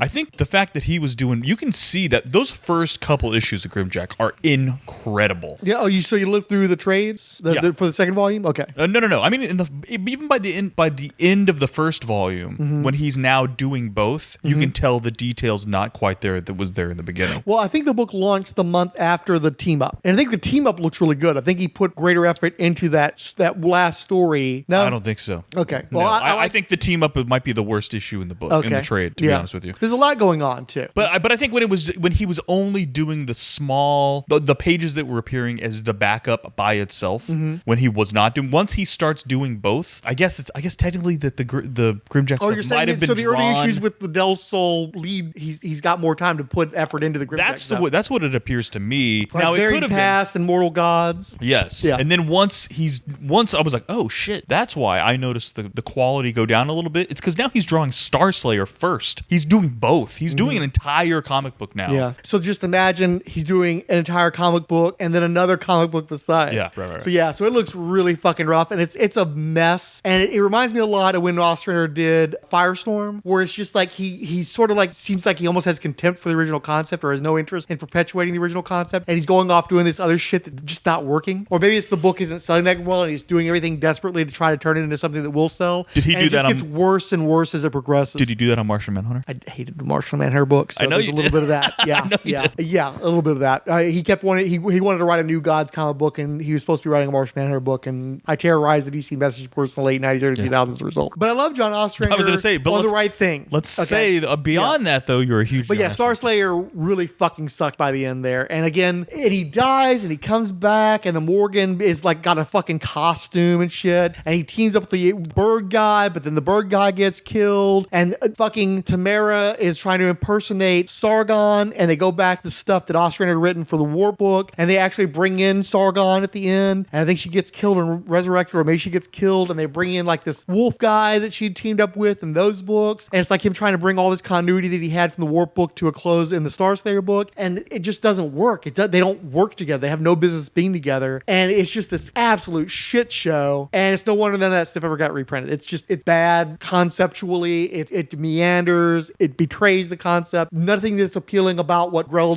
had done is in the latter issues. Bad shit. Thankfully, by the end, Truman's focusing on GrimJack, and that book's a success, and will continue on for 81 issues and a graphic novel and a bunch of other stuff. Well, but because there was so much lore, so much leading into the creation of First Comics, we had to cover all that stuff to really get a sense of where this book came from and what it meant to start the First Comics. Also, a lot of people wonder, First Comics ultimately only lasted 8 years. Majority of those years were publishing GrimJack. And people wonder, well, this was high quality book. People really liked these books. They sold well. And then they die like right as independent comics were starting to really explode in the early 90s. Why didn't they survive? Problem is, one of the people who was running First Comics, Rick Obadiah, I think he was the main guy, he really had a mad on for Marvel over their production of all those books in 1983 that was trying to suffocate the independent market. And also, he didn't like the prices he was getting charged by his printer. And maybe that's one of the reasons why that one issue randomly has Baxter paper, and then it goes back to the other paper a month later, and GrimJack is printed on that paper as well. He had issues with his printer, so he sues the printer and he sues Marvel Comics. And this lawsuit goes on for multiple years.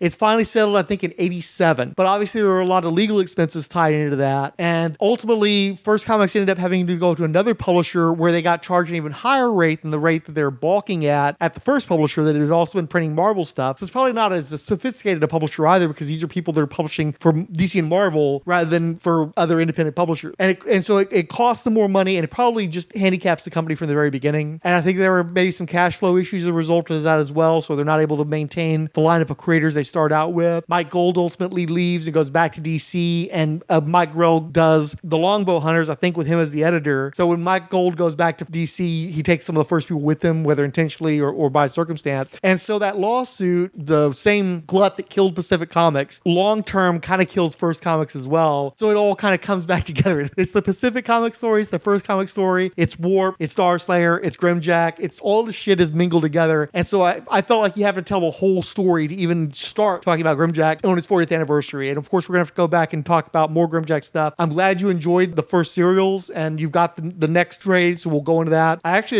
I'd bought a book that I thought you might need to keep up interest, but since you're enjoying the material as it is, I think we'll hold off on that a little bit longer and address the early issues of GrimJack before we get into some of the later stuff that adds color and context to this material. I think maybe we ought to work the Manx cat in there somewhere too, but we'll figure that out as we go forward. Yeah, I'm interested. I want more of his backstory, and that's one thing that kind of is lacking. Other than just like, again, you get blindsided out of nowhere in the vampire story of this like bizarre Highlander-esque. It looks like it's the Highlands of Scotland, and the demons come through and slay Leia's and very much lover. as a stand-in for Ireland, it seems like. Yeah. And it's just like, what the fuck? I thought he was a space cop from the fighting demons. Like, where did this come from? And see, like I said, I wasn't sure how you were going to react to this early material because the material evolves over time and gets more sophisticated. And right now, these little backstory hints are like a Wolverine kind of shit. The tough guy, look, he used to be a cop and he used to be a soldier and he used to be in this other dimension. And what are these demon wars? And the thing is, later on in the series, there's a run that the fans really didn't like, myself included. It was like, to my mind, the worst material of the run. And then later on, they do stories that add context to that material and it gets better because of the context. And like throughout the run of GrimJack, they had these letter columns where they would ask people to rank their stories they liked the best and the characters they liked the best. Bold move. Yeah. And they did that about once a year or so. And so after they gave you these context backup stories, these background stories, all of a sudden the material from that period that everybody hated shoots up in the ranking because it means more to them now than it did the first time they read it. Because instead of hinting at shit, they've told you what that shit was. And you're like, oh, that's means so much more, when I come back to it later on. And it'll actually tie into Star-Lord as well. Starslayer as well, because the Count Aristo comes back and he's been possessed by this cyborg creature called Calibos. And basically what had happened is Chris Hayward was part of this Illuminati organization and they had like a chief engineer guy and the guy tries to transfer his knowledge into a robot body, and essentially the Ultron story is the mind goes into the robot but the soul doesn't. And so it becomes this horrible techno sorceress killing machine, and that's going to tie into GrimJack later on because they recycle a bunch of stuff from Starslayer. And actually it was kind of neat to read the Starslayer stuff because I'd never read that before today for preparation for this podcast. So having read his Calibos' stuff in the later GrimJack stuff, I was like, oh, okay, that's where all that comes from. It's not that I want to encourage you to read that shit. It doesn't really matter, but it is interesting how much Starslayer continues to interrelate into GrimJack moving forward. Chris Hayward becomes an ongoing character in GrimJack as well. So there's just a lot of overlap there that we needed to go into before we even get to GrimJack stuff. But I think what we'll do, we'll look at the early GrimJack stuff. But does Starslayer ever come back into GrimJack? Good, because Starslayer I think is fucking lame. I enjoyed the issues that Tim Truman did. Starslayer is what got me to read GrimJack comics, but also I'm not running around wanting to do a Starslayer podcast. This is a podcast involving Starslayer. We're going to do a whole series of podcasts on GrimJack. I'm just glad that I thought that there might be more resistance. Like I thought that you wanted to talk about Dreadstar and I was going to have to force you to do GrimJack stuff with me. But having read some of this early GrimJack and enjoyed it, it's like, okay, good. Yeah. We're on the same page. If we can alternate that'd be great. But I think those are the two different sides of the coin. Your introduction to Starslayer was Starslayer comics. My introduction to Starslayer was him being a straight punk in an issue of GrimJack where I just wanted to read more GrimJack stories. It's so clear that Ostrander has a favorite child. Yeah. It's just so clear that like, oh yeah, I started my comics writing career with Starslayer, but I'm defining myself through GrimJack, and GrimJack's the one that I'm going to be on for years and years. And Starslayer was my paycheck gig that I fucking shit the bed on, let me tell you. Interesting. We move the needle creatively for comics at a part of the time when other independent publishers, and the word independent in this case only means independent from Marvel and DC. Archie was considered an independent, as was Disney. Interesting. Which, well, today it's ironic. Yeah. At the time, it's like, what do you mean Disney's independent? Hilarious. Yeah, it was great. And of course, Disney had just destroyed the careers of some very good friends of mine, the Underground Air Pirates guys. So I still had a spur up my butt for that one. Nonetheless, we were able to draw the business into an art form. It had always been an art form. It never got the recognition for that.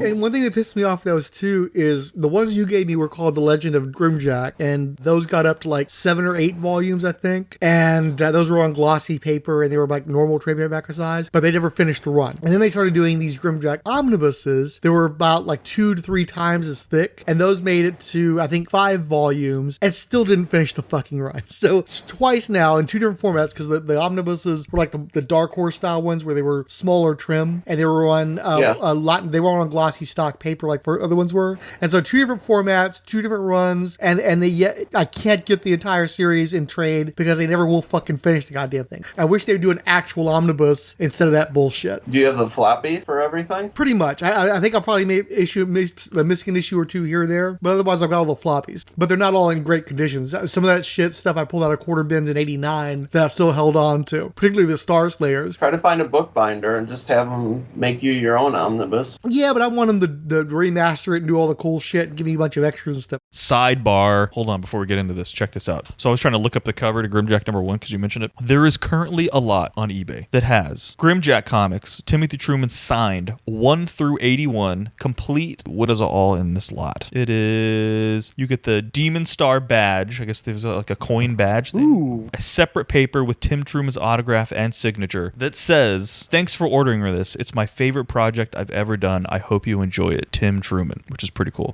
Main series 1 through 81, GrimJack Case Files #1, GrimJack Demon Knight graphic novel that asterisk has damaged spine and loose pages. GrimJack Killer Instinct 1 through 6, GrimJack Manx Cat #1 through 6 graphic novel. It's a pretty comprehensive lot of GrimJack shit. I mean, that's a lot of stuff. Yeah, and I've never had the Demon Star. I was vaguely aware that existed, but I did not have it myself. What are they running for that? It's a lot. Yeah. I mean, that's a lot. I mean, just the sheer comic books alone, that's a lot. The weight of that to ship is going to be pretty excessive. Yeah, I mean, like, just the main series is 81 What's the shipping? They have the shipping Free on there? shipping. Free shipping? Well, that's a bonus. $335. I mean, it's 81 comic books. Well, that's just the main series is 81. Yeah. You got to take all this other stuff. Yeah. And you divide it out, and I don't know if this is really that bad of a deal. No, it's really not a bad deal. Have you ever read this GrimJack, the Manx Cat or whatever? I've got the trade paperback, but that's one I've never read because the Manx Cat was released by IDW in the either the 2000s or the 2010s. So I've got the collections. I didn't buy the individual issues because IDW was charging $4 and everybody else was charging $3 and less, and I wasn't willing to pay for it even for GrimJack. But I do have the trade collections, which are not that easy to come by, to be honest with you. Anyway. And the Manx Cat is a prequel comic, so that might be something we ought to read. I was going to say it looked like it because he looks quite a bit younger. Yeah, it's set during his cop days. And one thing you didn't mention was that the opening pages of the first story of Mortal Gods, he's after the Manx Cat. And there's a guy who's hired him to get the cat, and while he was getting it... My favorite button on eBay now, make offer. Oh, yeah. Bro, sometimes this shit's been listed for a long time. Yeah, and you hit that make offer and go low, and it gets accepted fast. Yeah. So when GrimJack's hitting the Manx Cat, there's a guy coming at him with a sword, and he has to use the Manx Cat to block the sword. It chips it. And when he gets it to the guy who paid him for it, he's like, "It's Maud. I shan't pay for it. I shan't." And he's like, "You're going to pay me or I'm going to chop your shit, chop you down." And then he gets paid. So that's the very first adventure, the sort of James Bond pre-title sequence of the GrimJack story. So the fact that, to my knowledge, I think the Manx Cat is the last story that Truman and Ostrander have done for GrimJack. And so it's sort of a cyclical thing where it sort of completes the series by going back and telling the story of the first interaction between John Gaunt and the Manx Cat. And the Manx Cat is, of course, a stand-in for the Maltese Falcon. Mm-hmm. All the shit Sam Spade kind of shit. So yeah, this is nearly 100 comics, like maybe 98 comics. You said it was all 5 issues of Case Files? No, this Case Files only #1. Oh, okay, it only ran 5 issues anyway. But it's the full graphic novel, the Demon Knight graphic novels, all 6 of Killer Instinct, and 1 through 6 of the Manx Cat. Anyway, sorry, that was just like rarely you come across complete lots of something. So when it was a lot of 1 through 81, I was like, okay, I'll click on this.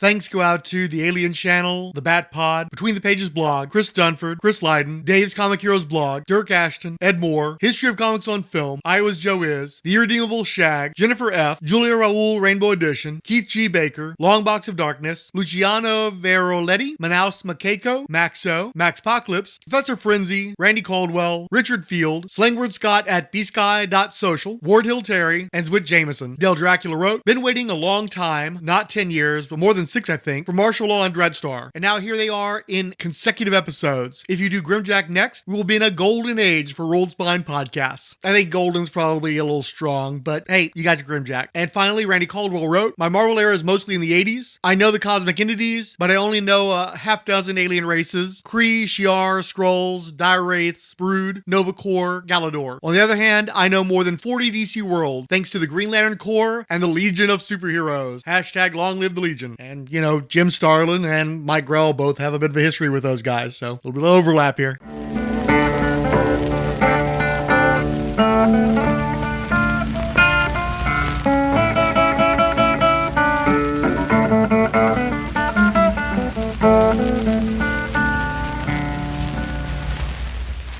Guys is a Rolled Spine podcast. All references to copyrighted works and audio clips employed are believed covered under fair use, with no infringement intended against their copyright holders. The views expressed in this podcast are assumed legitimate, truthful, and solely possessed by the speaker.